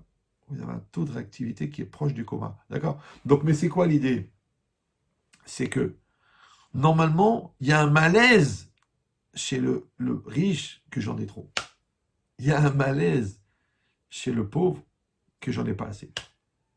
Qu'est-ce qu'il fait Hachem? Hachem les avec Zivogim. Hachem, il fait se rencontrer des gens qui en ont trop avec des gens qui en ont pas assez. Ouais. Celui-là, il va se sentir bien qu'on va lui donner ce qu'il a besoin. Celui-là, il va se sentir bien qu'il va comprendre pourquoi il en a trop. Maintenant, quand le riche, il va donner un sens à sa richesse. Et c'est ça ce qui lui manquait. Parce que la richesse, elle est matérielle. Donc, il perd le sens. Il devient insensé. Il perd le sens des valeurs. Mais quand il dit, mais attends, j'ai compris maintenant. En fait, avec 100 000 euros, bah, je peux payer, je sais pas moi, 20 mariages. Il va payer 20 mariages. Oui, il va à Yerushalayim, il va dans les chivotes, il dit, voilà, vous avez des gens qui n'ont pas de quoi marier leurs enfants. Voilà, on a 20 calottes, elles n'ont pas un centime, elles n'ont rien. Allez, c'est pour moi. Le mec, il paye 20 mariages. Parce que les mariages religieux, ça coûte pas cher. En Israël, à l'époque, 30 shekels, tu avais la salle, le traiteur, le truc, tu rajoutes 1000 shekels pour 2 chanteurs avec un truc, et c'est bon. Et le mec, il est content, et la joie, la simcha, la farha, et le mec, il a tout ça sur lui. Ou non. Non. Qu'est-ce qu'il fait? Il va acheter un bateau qu'il ne va jamais utiliser parce qu'il a le mal de mer. Et le bateau, il coûte très cher. Il coûte 800 000 euros. C'est pas cher. Et le gars lui dit, vous savez, si vous voulez une petite place à l'arrière pour mettre un canot, ça coûte 900 000 euros. Le mec, il dit, bah, allez, tu sais quoi? On se fait plaisir. Qu'est-ce que tu dis, Myriam? Allez, on se fait plaisir. Paf, il achète le truc à 900 000. Mais ce petit morceau pour le canot, c'était les 100 000, il aurait pu payer 20 mariages. À Mnebrak, à Yerushalayim. Donc quand il va dire à sa femme, tu sais chérie, on va pas acheter le petit morceau en plus pour le canot. On va faire les 20 mariages. Et bien elle a donné du sens. Et il se sent bien. Ouais. On l'emmène. On lui montre les photos des mariages. Regardez, celle-là, elle s'est mariée grâce à vous. Celle-là, elle s'est mariée grâce à vous. Celle-là, elle s'est mariée. Regardez celui-là, aujourd'hui, il a 6 enfants, 7 enfants, 4 enfants, 5 enfants, 8 enfants, 9 enfants. C'est vos enfants, c'est vous qui les avez mariés. Oh, quel plaisir, quelle joie, quel bonheur. Ouais. Ou non, oh non, oh, tu sais quoi, le bateau il a coulé. C'est trop lourd. Oh, ils avaient oublié d'enlever le bouchon dans la cale. Oh, il a coulé. Oh là là, 900 000 euros au fond de la mer. Oh là là, au fond, c'est trop. Ouais, c'est ça. Donc c'est quoi l'idée? Donc, Hachem, il a créé la rencontre des deux manques. Le manque du riche, le manque du pauvre. Ouais, ça, ce qu'a dit la Gemara. Gadol, Ashalom, Nitan, les Oses Daka. Elle est grande la paix qui est donnée à ceux qui font la Zdaka. Vous avez compris maintenant? Puisqu'on a dit que la paix, c'est de compléter un manque. Donc, c'est normal que le riche, il a complété son manque, le pauvre, il a complété son manque. Ok. Mais, en vérité, il n'y a pas que des riches d'argent et des riches et des pauvres d'argent. Il y a aussi, par exemple, des gens qui sont riches de joie. Ils ont de la joie de vivre naturelle, ils ont grandi dans un milieu équilibré, ils ont de la simchat rahim, ils ont du bonheur, ils voient que le bien partout. Ils sont riches en joie. Ils ont un excédent, d'accord, de capital de joie. Ils rencontrent des gens qui sont pauvres en joie, d'accord, des rhumatiques, des angoissés, des nerveux, des lourds, c'est difficile, on n'y arrivera jamais, j'ai envie de mourir, et des dépressifs, des angoissés, des lourds. Maintenant, eux, ils ont un déficit de joie. L'autre, il a trop de joie. Donc, qu'est-ce qu'ils vont faire? Ils vont se rencontrer. Celui-là, il va me dire, j'ai envie de mourir, j'en peux plus. Et l'autre, il va lui remonter le moral. Il va lui dire, allez, viens danser, allez, viens, on dit un chant. Après, il va lui dire un truc, un ridouche. Et après, il va lui donner la pêche. Et après, il va lui dire, l'autre, il dit, tu sais quoi? Eh ben, ça s'appelle aussi du shalom. Pourquoi? Parce que lui, il a compris pourquoi il a de la joie en plus. Et l'autre, il a compris pourquoi il avait la joie. Comment il a complété son déficit de joie grâce à l'autre. C'est pareil. Pourquoi les gens très très très très calmes, ils sont toujours abordés par des gens très très nerveux? Vous avez vu ça, non? Ouais, les nerveux, les nerveux, les nerveux, les nerveux. D'accord? Ils ont envie de tout casser, ils ont envie de tout détruire, ils ont envie de tout pourrir. Ils vont voir leur cousin, ou leur rave, ou leur ami, ils disent, écoute, Maurice, j'en ai marre, j'en peux plus, regarde ce qu'il m'a fait, il m'énerve, il m'énerve, il m'énerve. Et l'autre, qu'est-ce qu'il fait? Il dit, calme-toi, détends-toi, respire à fond. Tu sais bien que chaque accès de nervosité t'enlève 1 heure et demie de vie. Et je ne voudrais pas assister à ton enterrement dans 3 semaines si les comptes sont bons. Donc respire à fond. Vas-y, sois bien. Donc l'autre, c'est les Alpes suisses. Le calme plat. Ouais. Et l'autre, c'est la boule de nerfs. Comment ils font pour s'arranger les deux? Eh bien, bizarrement, quand le nerveux il quitte le calme, il dit, tu sais, ça m'a fait du bien en tout cas de te parler, vraiment, maintenant ça y est, finalement je vais pas le tuer, mon beau-frère et tout ça.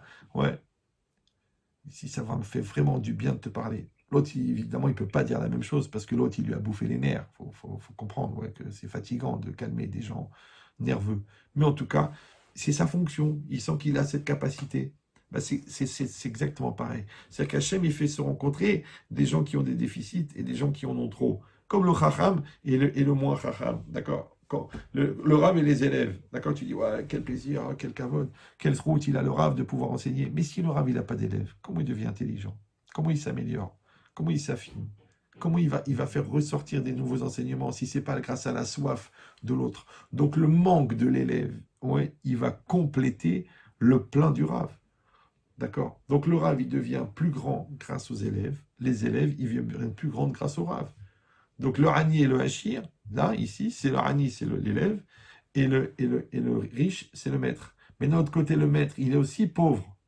Pourquoi? Parce qu'il a besoin il a besoin du questionnement de l'élève, il a besoin de la soif de l'élève. Donc le rave, il est pauvre, et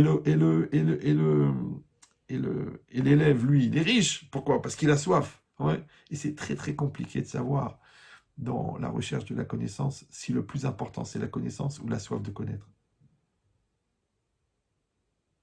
Vous me suivez ou non? C'est-à-dire qu'il y a des gens, ils ont la connaissance, mais ils n'ont plus la soif de connaître. Ils n'ont plus la curiosité. Ils sont ce qu'on appelle blasés. Blasés. Bon, oui, bon, ouais. L'autre, il connaît rien. Mais rien, de rien, de chez rien, mais il est tout neuf. Waouh! Il s'émerveille. Waouh, c'est extraordinaire. Il va apprendre, il va absorber une éponge. Il absorbe. Ah, j'en veux encore. En fin de compte, dans l'absolu, qu'est-ce qu'Hachem il va retenir? Celui qui connaît ou celui qui a soif de connaître? Alors, c'est marqué, Hachem, il veut le Mevakesh, celui qui est demandeur, celui qui a soif, celui qui veut apprendre.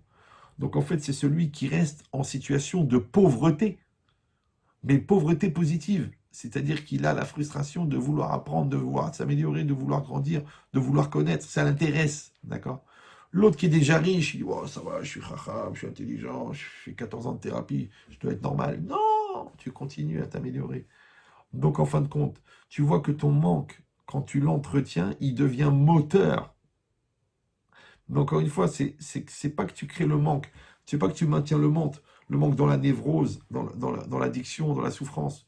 Parce que là, c'est toi qui est le complice de ta dépression. Après, tu dis pourquoi ça dure? Parce que tu l'entretiens. Par contre, le contraire, quand tu développes ta soif, elle s'arrête jamais. Donc, ça veut dire que toi, tu deviens complet, et encore plus complet, et encore plus complet, encore plus complet. L'autre, il devient encore plus complet. Ben, toi, tu deviens plus complet grâce à l'autre. L'autre, il devient plus complet grâce à toi. Ça s'appelle Tzedaka. C'est ça la Tzedaka. Donc, on a compris que Hachem, il a fait un monde incomplet, il a fait un monde injuste, pour que nous ayons cette participation de le rendre juste. Et c'est comme ça qu'on devient juste. Ouais. Parce que nous-mêmes, nous luttons contre l'injustice. Donc après, ça sera normal on dit aussi dans le Midrash, Gadol Hashalom Sheniten le Oave Torah. Elle est grande, le shalom qui est donné à ceux qui aiment la Torah. C'est pour ça que c'est marqué chez Neymar, comme c'est marqué Shalom Rav le Oave Torah Techa. Elle est grande, la paix, pour ceux qui aiment ta Torah. Mais c'est aussi marqué Gadol Hashalom Sheniten le Lomde Torah. Elle est grande, la paix, à ceux qui étudient la Torah. Alors quelle différence entre ceux qui étudient la Torah, l'homme des Torah, ouais, que ça s'appelle, qu'ils ont le shalom, et celui qui aime la Torah, qui s'appelle, qui est aussi le shalom. Et en vérité, la logique, c'est quoi? C'est qu'on a dit que shalom, ça vient combler un manque. D'accord? Maintenant, le manque, ici dans la Torah, c'est quoi? C'est l'ignorance. Donc, quand quelqu'un, il est dans l'ignorance, il a le shalom de la connaissance. C'est pour ça que c'est marqué Talmidei Chachamim, Marbim Shalom Baolam. Ce qu'on étudie, ce qu'on dit le matin dans la prière. Talmidei Chachamim, les érudits, Marbim augmente la paix dans le monde. Pourquoi? Parce qu'on a dit que si on dit que la paix, ça veut dire encore une fois Shalem, ça veut dire complet. Donc celui qui a une question, il a un problème, il se sent mal. D'accord? Moi, il y a des gens qui viennent avec des questions. Voilà, Ben Chetri, j'ai gagné tant et tant d'argent. Mais en vérité, je ne sais pas, avec les cousins, avec les associés, si on a bien partagé, je ne sais pas comment ça doit se passer. Le mec, il dit, moi, j'avais 50 000 euros. D'accord? Et j'avais un ami qui était un très, très bon vendeur. Bon, moi, j'ai mis 50 000 euros. Et lui, avec ses 50 000 euros, on a acheté du stock, on a fait une petite société, et on a gagné 1 milliard. Ouais. Maintenant, celui dans le business, celui qui amène le capital, c'est lui qui prend la majorité, d'accord, des bénéfices. Bon, même si on arrive à 50-50. Mais comment moi je vais prendre 500 millions d'euros alors que j'ai rien fait, je les aurais mis à la caisse d'épargne, j'aurais touché quoi, les noisettes, d'accord, chez l'écureuil. Rien, 1%. Et là j'ai pris 4800%. D'accord. Il me dit alors honnêtement, est-ce que j'ai le droit de prendre tout cet argent alors que c'est l'autre qui a fait tout le boulot? Parce que l'autre, il a été en clientèle, il s'est battu avec les champs, il a pris des commandes, il a assuré le suivi, il a fait la livraison, il a tout fait. Et moi, qu'est-ce que j'ai fait? J'ai juste mis l'argent. Ouais. Alors, est-ce que j'ai le droit de prendre 50% du bénéfice? Ah, tu dis, bah, c'est ça, c'est le business. Hein.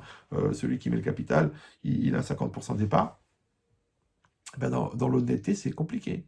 Parce que si toi, tu fous rien, et tu mets de l'argent, et l'autre, il fait tout le boulot, ouais, il dort 4 heures par jour pendant 10 ans, et grâce à ça, vous avez fait des milliards, qui c'est qui doit prendre la majorité? C'est compliqué. Et bien cette idée-là, c'est ça, c'est que toi, tu as un doute. Alors lui, le Rav, le Dayan, il t'enlève le doute. Oui. Donc ça veut dire quoi? Pourquoi? Parce que, à vos souhaits, parce que le doute, ouais, il vient d'où le doute? Ouais. Alors il y a le doute positif et le doute négatif. Maintenant, le doute, en hébreu, c'est Safek. D'accord? Et Safek, c'est la même valeur numérique que Amalek.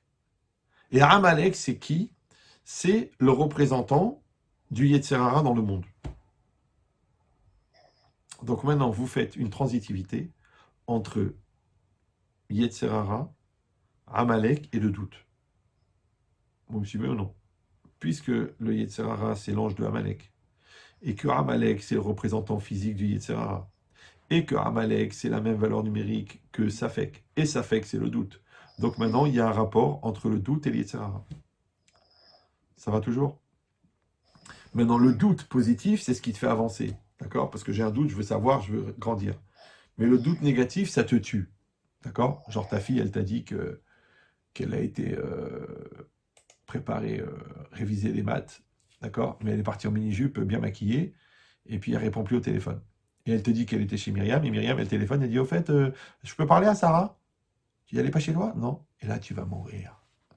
Tu ne vas pas mourir parce qu'elle est en mini-jupe, tu ne vas pas mourir parce qu'elle est partie avec le rouge à lèvres, tu vas mourir parce que tu es dans le doute. C'est le doute qui te tue. Ouais. D'accord? Le doute, ça tue. Si un gars, il est sûr que sa femme l'a trompé, ben, qu'est-ce que tu veux que je fasse? Il va faire ce qu'il faut faire. S'il est sûr que sa femme ne l'a pas trompé, ben, grâce à Dieu, il dort tranquille. Mais s'il a des doutes, moi, les gens, ils m'appellent, mais j'ai triste, voilà, mon mari, il s'enferme dans les toilettes pour parler, il a mis un code sur son téléphone, il veut plus que je regarde ses emails, il part, il revient à pas d'heure, ouais, ma femme pareil, alors qu'est-ce que je dois faire? Mais il va falloir vérifier les comptes pour voir si vous êtes toujours en bénéfice, parce que là, pour l'instant, ce qui vous reste, c'est le bénéfice du doute.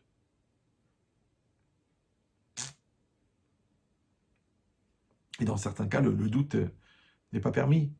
Donc pour les gens qui mangent cachère, ça va être pas évident de manger le doute. D'ailleurs, il faut se l'avaler le doute, hein, parce que quand tu ouvres la ventre à l'air, une fois une femme, elle m'a dit, mais Ramed Chétrid, vous me demandez d'avaler un serpent. Je fais, non madame, un poteau, un immeuble. Donc c'est quoi l'idée? L'idée, c'est frustrant de vous voir rire, de ne pas vous entendre rire, mais qu'est-ce que je peux faire? C'est ça le zoom. Donc c'est quoi l'idée? L'idée, c'est que, on a dit, Talmidei Chachamim, Marbim Shalom. Les mots des Chachamim, ils sont très très précis, oui. Les érudits augmentent la paix. Donc toujours vous prenez le même yesod, puisque le fondement de la paix, c'est quoi? C'est d'arriver au complet. Et que le complet ne peut s'entendre que s'il y a un a priori incomplet. Et que l'incomplet, c'est quoi? C'est le chasser. Et le chasser, c'est aussi le doute. Ouais. Donc celui qui est dans le doute, il est incomplet. Donc quand le Rav va lui donner la réponse, même si c'est une réponse qui est dérangeante, on parle de quelqu'un d'honnête maintenant, ouais, même si une réponse qu'il remet en cause, même si une réponse qu'il croit qui lui fait perdre de l'argent, mais si c'est le émet, il va se sentir bien. Ouais, il va dire, ok, j'ai compris, c'est pas mon argent, c'est pas mon argent. Ouais, la femme, elle est interdite, elle est interdite. D'accord, cet enfant, il n'est pas de moi, il n'est pas de moi. Voilà, c'est clair. Tu montes, tu descends, tu pleures, tu t'énerves.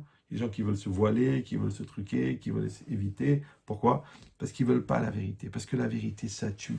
Et c'est normal. Puisque la vérité en hébreu, c'est émet, et dans émet, il y a met. Et pourquoi la vérité, elle tue? Parce que tu es met. Tu es met. Tu es mort. Ouais. Et tu es met, tu es émet. Tu es vrai. Maintenant, la vérité, elle tue les gens qui la fuient. Mais la vérité, elle renforce les gens qui la cherchent. Pourquoi? Parce que le mensonge, c'est fatigant. Le mensonge, c'est épuisant. Le mensonge, c'est pas constructif. Le mensonge, c'est pas évolutif. Le mensonge, c'est les fondations qui sont pourries. Donc, si tu fondes ton couple sur le mensonge, il va s'écrouler un jour ou l'autre. Si tu fondes ton éducation sur le mensonge, il va s'écrouler. Si tu fondes ton business sur le mensonge, si tu fondes ta teshuva sur le mensonge, elle va s'écrouler. Donc il faut le émettre. Maintenant, le émettre, c'est dur, parce que pour dire la vérité, il faut casser son orgueil, il faut casser sa lourdeur, il faut casser sa psychorigidité. En fait, il faut casser son Yetzirah. Donc celui qui a du mal avec la vérité, c'est parce qu'à l'intérieur, c'est son Yetzirah qui domine. Mais celui qui a cassé son Yetzirah, ça ne le dérange pas la vérité. Vous me suivez ou non? C'est comme si toi, tu acceptes ton corps tel qu'il est. Donc le mec, il t'arrache ton t-shirt. Bah, tu te dis, bah écoute, je suis comme je suis. Mais le mec qui met des épaulettes, qui met des trucs pour gonfler, d'accord, le jour où on lui arrache son t-shirt, il va mourir. Parce que alors, tout le monde va dire, on dit en français, il a été mis à nu. Mais pourquoi t'as honte? T'as honte de quoi? T'as honte de ce que t'es. D'accord? Donc l'idée, c'est ça. C'est que quand t'es complet, et complet, ça veut dire que t'es en accord avec ton plein et avec ton manque, et tu t'acceptes, et tu t'aimes comme tu es, et tu fais un avec toi-même. Donc quand on va révéler ce que tu es, tu dis, bah, c'est ce que je suis. Ben, c'est ce que je suis. Mais quand toi, tu n'es pas en accord avec ce que tu es, parce que ton manque, en fin de compte, il a créé un vide, et ce vide-là, tu fais tout pour le fuir. Donc dès on va te remettre en situation, ouais, toi-même, de toute façon, tu vas te retrouver en situation. Pourquoi? Parce que le vide attire le vide. Donc, il va y avoir un appel d'air. Donc, c'est pour ça que l'autre, il va te faire la remarque et là, exactement là où ça te fait mal. Ouais, c'est pour ça que l'autre, il va pointer exactement la chose que tu veux cacher. C'est pour ça que l'autre, il va mettre en relief exactement ce que tu veux occulter. Tu dis, mais comment ça se fait qu'il mine à Shamaïm, il est tombé exactement dans ce qui me dérange? Parce que le manque, c'est un appel d'air pour l'autre.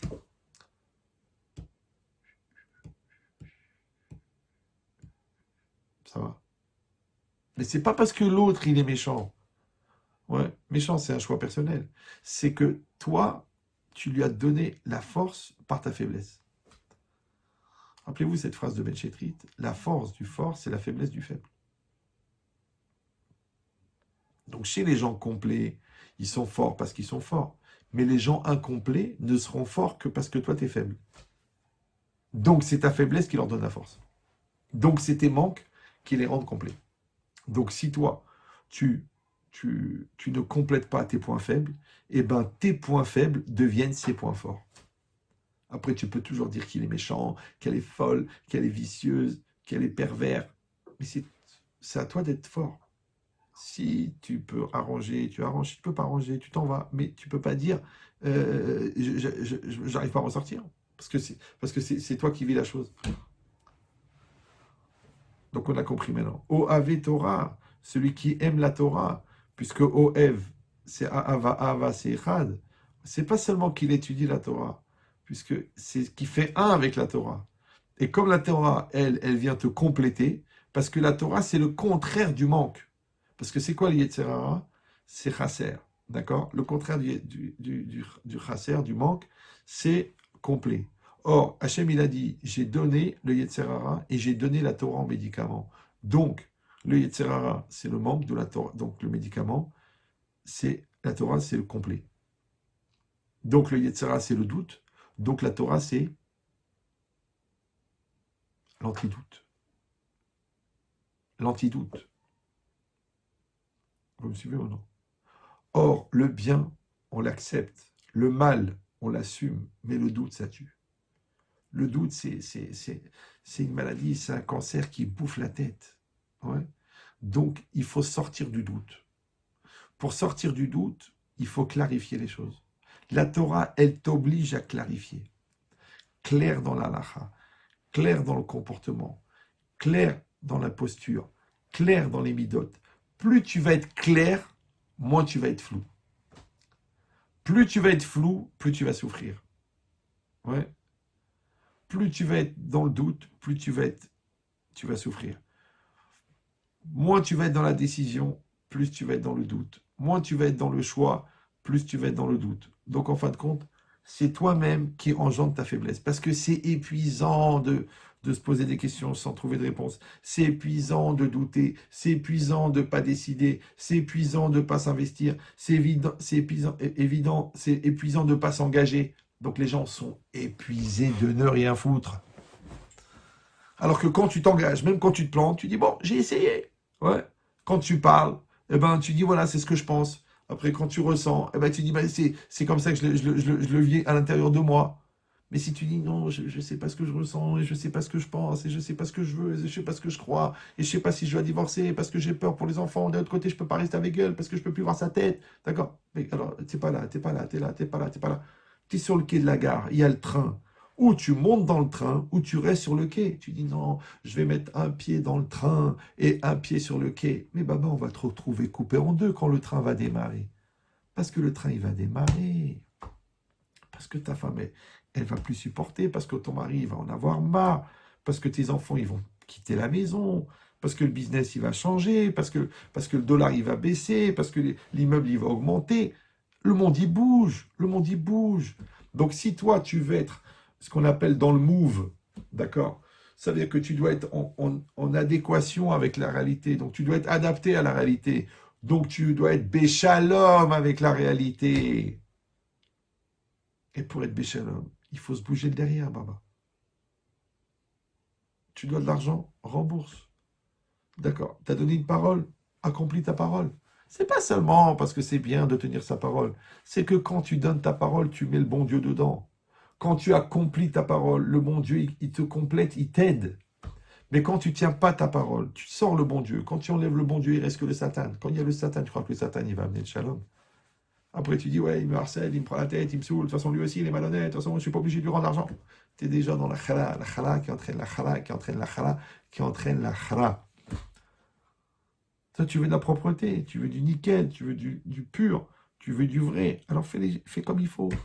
Fais des choses complètes. Une parole complète, un dossier complet, des statuts de société complets. Les impôts, ils sont payés, les fournisseurs, ils sont payés, les employés, ils sont payés. D'accord. Et après, tu prends ton bénéfice. Toi, tu dis, non, je comprends. On fait de l'argent, pas de facture, pas de truc. Les fournisseurs, je les plante, je dépose le bilan, tac, je m'arrange avec le syndic, paf. Après, je revends la marchandise au black. Les employés, je ne les paye pas, je fais des factures. La grand-mère d'Oujda, qui est morte en 42, je la mets gérante. Après, tu tombes malade. Et pour te refaire une santé, tu vas à la santé, papa. Après, tu dis, oui, mais j'adore les fleurs. Eh ben, tu vas être à Fleury. Tu dis, chas v'shalom, simsilenu, tout. Mais tu n'as pas besoin d'avoir peur des malédictions puisque tu t'es maudit toi-même. Tu t'es pourri tout seul. Ouais, tu dis, ouais, tu sais combien j'ai fait, tu sais combien j'ai fait, tu sais combien j'ai fait. Mais qu'est-ce que tu as fait? Tu t'es finalement, l'argent que tu as mal gagné, tu l'as vite dépensé.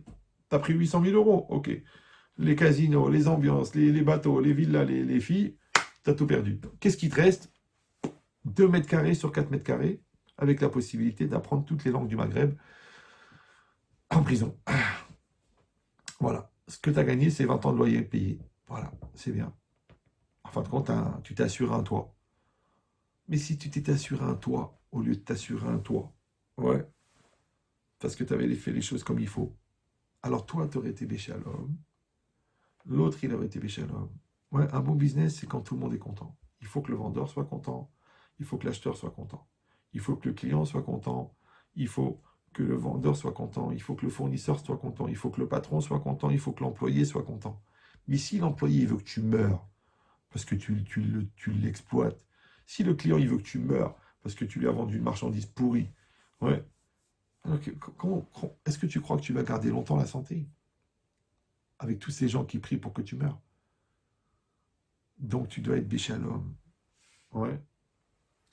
C'est pour ça que ça fait 1h27 là. Vous êtes à la limite de la saturation là. Il y a des gens qui doivent prier pour que je m'étouffe.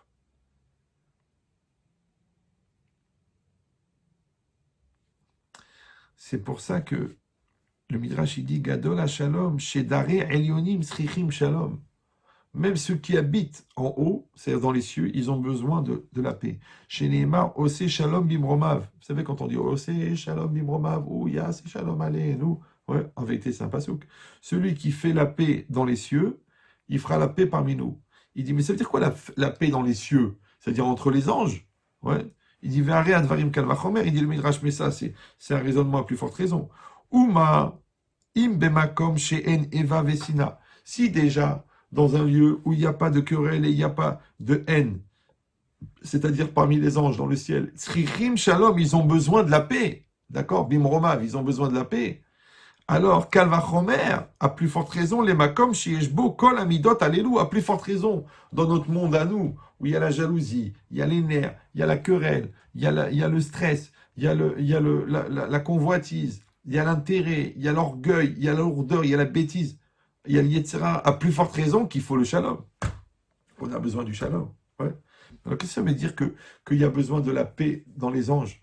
En vérité, il n'y a pas que la paix grossière, c'est-à-dire de ne pas se faire la gueule et de s'arranger, Non, on a dit la paix, c'est aussi le céder, c'est l'ordre des choses, d'accord? Chaque ange, il a sa place, chaque personne, il a sa place. Maintenant, au niveau humain, ça veut dire que quand les parents sont dans leur rôle de parents, les enfants jouent leur rôle d'enfant. Maintenant, si toi, en tant que parent, tu fais l'enfant, ne t'étonne pas que l'enfant, il a de la chutzpah, de l'insolence qui fait le parent. Pour qui il se prend celui-là? C'est normal, parce que toi, tu es laxiste. Donc ça, c'est en bas. Mais en haut, c'est quoi? C'est que chaque ange, il a une fonction à remplir. Et chacun, il est coordonné pour que la réalité, elle puisse se perpétuer. Donc on a aussi besoin de la paix en haut. Alors réfléchissez maintenant.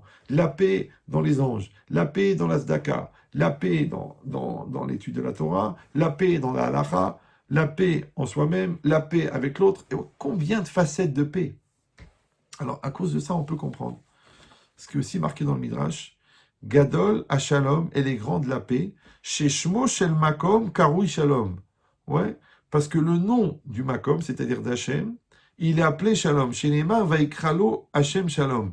Il l'a appelé Hachem Shalom. Sous-entendu, un des noms de Dieu, c'est Shalom. Vous savez que le mot Shalom, c'est un des noms de Dieu. D'accord? Quand on dit Shalom Aleichem, ouais, ça ne veut pas seulement dire la paix est avec toi, ça veut dire Dieu est avec toi. Aleichem Shalom, avec vous, et les Hachem. Donc maintenant, ça veut dire quoi? Ça veut dire quoi? Le nom d'Hachem, c'est la paix. Ici, on a un chidouche extraordinaire. On a déjà expliqué ça plusieurs fois, mais je ne sais jamais les gens qui ont assisté, pas assisté, et au pire, eh ben, vous le réécouterez. C'est que qu'est-ce que c'est le nom de Dieu? Ouais. Le nom, par exemple, moi je m'appelle Echia, d'accord? C'est mon nom.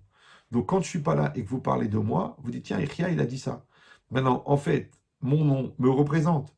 Donc quand vous dites Echia, là-bas, vous êtes en train de parler avec David et Haïm, et vous dites tiens, Echia, il a dit ça, et bien en fait, c'est comme si vous, en me citant, vous me faites exister dans cet endroit-là où je ne suis pas. D'accord? De la même manière, le nom, il représente la personne. Donc, c'est quoi le nom de Dieu? C'est la représentativité de Dieu dans le monde. Maintenant, de la même manière qu'on peut faire quelque chose au nom de quelqu'un, d'accord? Vous pouvez faire du bien pour quelqu'un au nom de quelqu'un. Bien qu'il n'est pas là, vous pouvez le faire en son nom. Tu dis, mais comment ça peut être en son nom et à son bénéfice à lui, puisqu'il n'est pas là pour avoir la volonté? Alors tu dis, parce que par son nom, on va tirer sa volonté jusqu'ici. Eh bien, c'est quand on va citer le nom de Dieu, quand on va faire les choses au nom de Dieu, d'accord, pour son nom, les Shemo, pour son nom, ouais, et bien automatiquement, c'est comme si on va prendre la volonté d'Hachem et on va l'amener dans cette réalité. D'accord? Or, qu'est-ce que c'est la réalité? La réalité, c'est la projection de la volonté de Dieu. Et la volonté de Dieu, on a dit, c'est l'expression de son nom. Vous me suivez toujours? Oui, non, oui. Maintenant, Shemo, son nom, en hébreu, c'est la même valeur numérique que Ratson, volonté. Donc en fait, le nom, c'est l'expression de la volonté. Ça va toujours? Donc maintenant, les noms de Dieu sont les expressions de la volonté de Dieu. Or, la réalité, ça n'est que les projections de la volonté de Dieu. Maintenant, quand moi je fais quelque chose, mon acte, il est l'expression de ma volonté. Ça va? Maintenant, si moi j'ai, dans la majorité de mes comportements, par exemple, je suis violent. Donc quand quelqu'un me dit, t'es violent, je dis, mais pourquoi tu me dis que je suis violent? Je dis, parce que tes actes sont des actes de violence. Or, en quoi mes actes me définissent? Parce qu'ils sont l'expression de ma volonté. Parce que pour pouvoir les faire, il faut que j'ai la volonté de les faire. Ou j'ai pas la volonté d'éviter de les faire, c'est la même chose, d'accord? Donc maintenant, quand moi, j'ai exprimé ma volonté de faire, mon acte maintenant, il va me donner mon nom. Donc je suis violent. Ça va? Maintenant, si la majorité de mes actes, ce sont des actes de bonté, les gens vont dire, c'est un homme bon.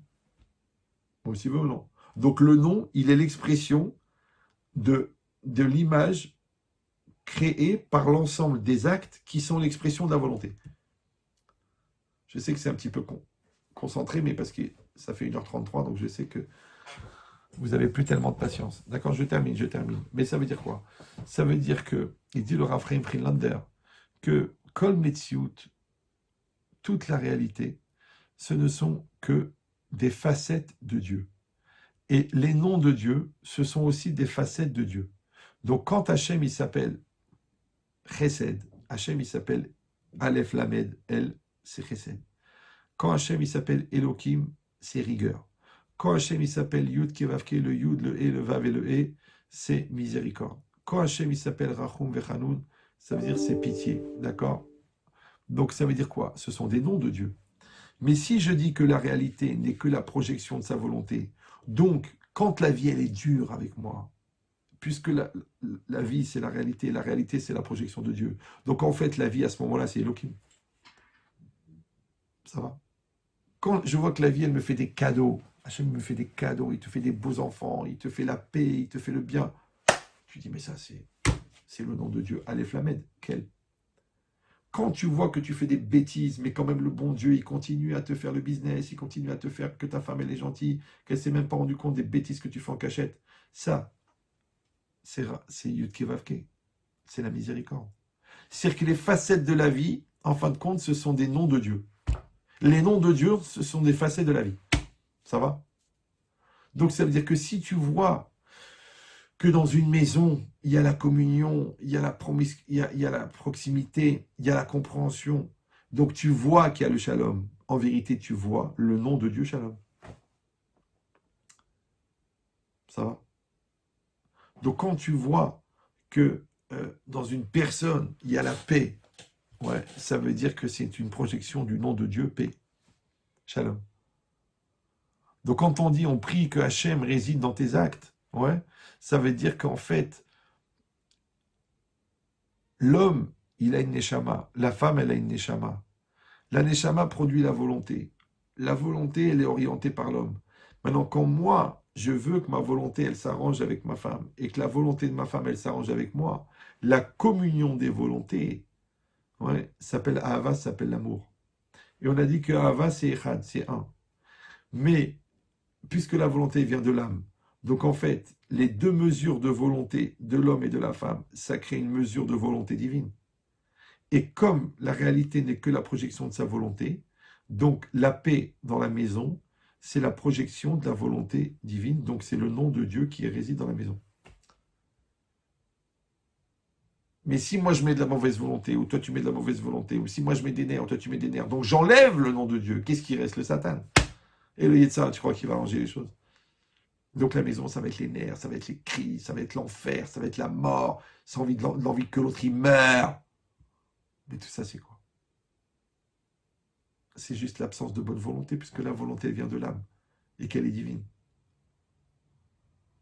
Donc ça veut dire que quand moi et toi, on met de la bonne volonté, on fait résider le shalom dans la maison. Quand moi je veux étudier la Torah et toi tu veux étudier la Torah, la volonté commune, la communion des volontés, elle s'appelle la Shekhinah, parce que c'est marqué Shnaim Shebedamrim Bedivrei Torah, deux qui parlent des paroles de la Torah. La Shekhinah, elle est entre eux. C'est que nous, on n'est pas en train de donner un cours, on est en train d'essayer de créer de la Shekhinah. Ouais. Vous, dans votre soif d'apprendre, et moi, dans ma soif d'enseigner. Alors, on crée une Shekhinah. C'est pour ça qu'on peut demander une bracha à la fin du cours. C'est pour ça qu'on peut prier à la fin du cours. Parce que la Shekhinah, elle est là. Enfin, on espère. Voilà. Donc, c'est pour ça qu'il a dit Amar Rabbi Shimon ben Chanafta, En keli marzik bracha kemo shalom. Il n'y a pas un ustensile qui peut contenir la bracha comme la paix. C'est pour ça que c'est marqué Shenema Hashem oz la moiten. Hashem, il a donné la puissance à son peuple. Hashem yevarech et amo bashalom. Hashem, il bénit son peuple par la paix. Donc tu vois qu'il y a un rapport entre la paix et la bracha. Alors il a dit à Rabbi Shimon ben Chanafta, En keli marzik bracha kemo shalom. Il n'y a pas un ustensile qui peut contenir la bracha comme la paix. Donc en fait, la paix, et c'est normal en vérité, pourquoi? Parce que c'est quoi la bracha? La bracha, c'est les moyens dont tu as besoin pour réussir. Maintenant, je ne vais pas donner les moyens de réussir à quelqu'un qui n'a pas la bonne volonté. Et on a dit que le shalom, c'est quoi? C'est la communion des bonnes volontés. Donc toi, tu as la bonne volonté de faire le business, la banque, elle te prête l'argent. Toi, tu as la bonne volonté d'aider ton mari, toi, tu as la bonne volonté d'aider ta femme, la bracha, elle vient dans la maison. Toi, tu as la bonne volonté d'éduquer tes enfants comme il faut, alors le bon Dieu, il va t'envoyer la bracha pour les éduquer. Mais pourquoi? Parce que tu as de la bonne volonté. Mais s'il n'y a pas de la bonne volonté, alors il n'y a pas de bracha. Ah, tu dis, il n'y a pas de bracha, il n'y a pas de bracha. Regarde, il a pris 100 000 euros, il a pris 400 000 euros. Mais il n'y a pas de bracha. Les gens, ils confondent la parnassa et la bracha. Il y a des gens qui gagnent beaucoup d'argent. Mais quand tu vois ce qu'ils font avec leur argent, et ce qu'il leur reste à la fin, et toute la superficialité, tu dis, en fin de compte, il n'y a rien. Tous leurs copains, c'est des gratteurs.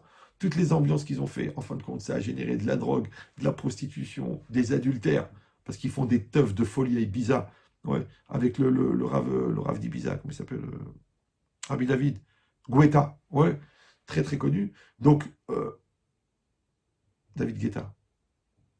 Bon, alors, donc maintenant, après tu dis, mais quelle soirée, mais quelle pêche, quelle ambiance, quel truc. Oh ouais, c'est vachement bien. Oh là là, 50% ils ont couché entre eux. Tout le monde a pris des extasies. Tout le monde a pris de la drogue. Il y a plein de filles qui ont couché sur la plage avec des mecs. Il y a plein de femmes mariées qui ont été avec des hommes mariés. C'est super. Oh, quelle ambiance, quelle chérina, quelle ambiance. C'est pour ça que t'as été faire ça à Ibiza, d'accord, la ville du Bisayon. de la honte. Non, en vérité, il n'y a pas de shalom. Donc comme il n'y a pas de shalom, il n'y a pas de kedusha, il n'y a pas de pureté, il n'y a pas de bracha. Après, l'autre, il est revenu avec le sida, l'autre, il est revenu avec une hépatite bizarre, l'autre, il est revenu que sa femme a découvert, donc elle a divorcé, l'autre, il a découvert que sa femme l'a trompé, hop, elle est partie, l'autre, il a eu un bébé d'une couleur bizarre qui n'est pas du tout la sienne, il a compris qu'il y a eu un mélange au niveau des transferts de flux, d'accord? Donc ça veut dire quoi? Ça veut dire que tout ça pourquoi? Tout ça pourquoi? Pour rien, pour du vide, pour du néant, d'accord? Donc il faut toujours, toujours, toujours avoir cette idée que si on veut la bracha, il faut le réceptacle. Et le réceptacle, c'est le shalom. C'est ça qu'il a dit Hachem yevarech et amo bashalom. Ouais, qu'Hachem, il a béni son peuple par la paix, parce que la paix, c'est ce qui permet d'avoir la bracha. Maintenant, on a compris maintenant ce qui est écrit dans le Passouk. Ouais. Hachem Isapana velecha veyasem lecha shalom. Ouais. Quand Hachem, il va tourner sa face vers toi, ça veut dire quand Hachem shalom, il tourne la tête, c'est comme si ton père il dit écoute, je n'ai pas envie de te voir. Allez, dégage, dégage. Je ne veux même pas voir ta gueule. Allez, barre-toi. Là, tu vas mourir. Mais quand le visage du père il se tourne vers son fils, il le regarde. Donc le regard d'Hachem, c'est quand Hachem il tourne sa face vers nous. C'est ça la paix. Et c'est ça la bracha. Veyasem lecha shalom, il va t'amener la paix. Vous avez compris que la paix, maintenant, elle contient tous les domaines dont on a parlé, toutes les facettes de la vie, et c'est pour ça qu'elle est tellement fondamentale, et c'est pour ça qu'elle est tellement placée au centre de toute la vie, et de toute la vie d'Israël. C'est pour ça qu'on prie pour la paix. Mais vous avez compris, maintenant, on veut une paix dans la Kedusha, une paix dans la pureté, une paix dans la justice, une paix dans la Torah, une paix dans la vérité, une paix dans la pureté. C'est ça la vraie paix. Et si c'est pour avoir une paix du compromis, tout le monde sait que le compromis tient ses promesses. Voilà. Chazak Baruch. Donc, on va juste rappeler que le cours était dédié l'Eilou Nishmat de Baruch ben Raphaël Pinto. Amen. Excusez-moi, Baruch ben Rachel Pinto. Et aussi Amen. pour Yosef ben Phoebe, Chaim Amen. ben Léa, Rav Amram Amen. Serge ben Joara. Amen. Aussi Amen. pour Shalom Chaim ben Miriam Haddad. Pour Amen. Jacques Israël Elbaz, pour Michel Yaakov Ben Ibgi, Nicole Khmeissa Amen. Agiach Bat Menana, Michel Esther Amen. Batmana, Amen. Yaakov Ben Esther Torjman, Amen. Albert Avraham Ben Rachel Teboul, Amen. Émilie Batrana, Amen. Bernard Ben Maurice Weisman, Amen. David Israël Rudovitz, Amen. Woody Shmuel Ben Ilan, Victor Yoshua Ohayon Ben Chassiba. Amen. Et on rajoute bien sûr le Rav Teboul de Betrana, je ne me rappelle plus son nom. Et, et aussi pour Rav Mesot Ramou, qui nous a quittés. Amen. Et aussi pour le Rav Israël Israq Ben Miriam Ochana, pour Moshe Ben Sarah, Amen. Amen. pour... bon, il y a des autres noms là qui sont sur Facebook. Alors, quand vous me demandez, dites-moi si c'est pour la santé ou pour le contraire. D'accord? Et à Mavdil Ben Chaim Lemetim, on va profiter aussi de votre présence et de votre enthousiasme pour souhaiter une réfoua chez à tous les malades d'Israël. Amen. Et en particulier pour André David Ben Chana, pour Amen. Nissim Ben Messaouda, pour Amen. Levana Bat Josette Esther, Maggie Myriam Amen. Batrana, Roger Yaakov Ben Nouna Léonie, Dov Amen. Michael Sadia Ben René, Henri Amen. Rachamin Ben Messaouda, Esther Bat Flecha, Simcha Bat Flecha, Amen. Yair Ben Anaïs Raya, Amen. Yaakov Ben Anaïs Raya. Amen. Est-ce que Amen. vous avez d'autres réfoua chez Amen. Rachel Bat Clara. Rachel? Rachel Bat Clara. Rachel Bat Clara, Amen. Amen. Amen. Rahma bat Sultana. Rachma Bat Sultana, Amen. Amen. Chaim Aaron Lev Ben Rivka. Chaim Aaron Lev Ben Rivka, Amen. Amen. Esther Batran. Esther Batrana, Amen. Amen.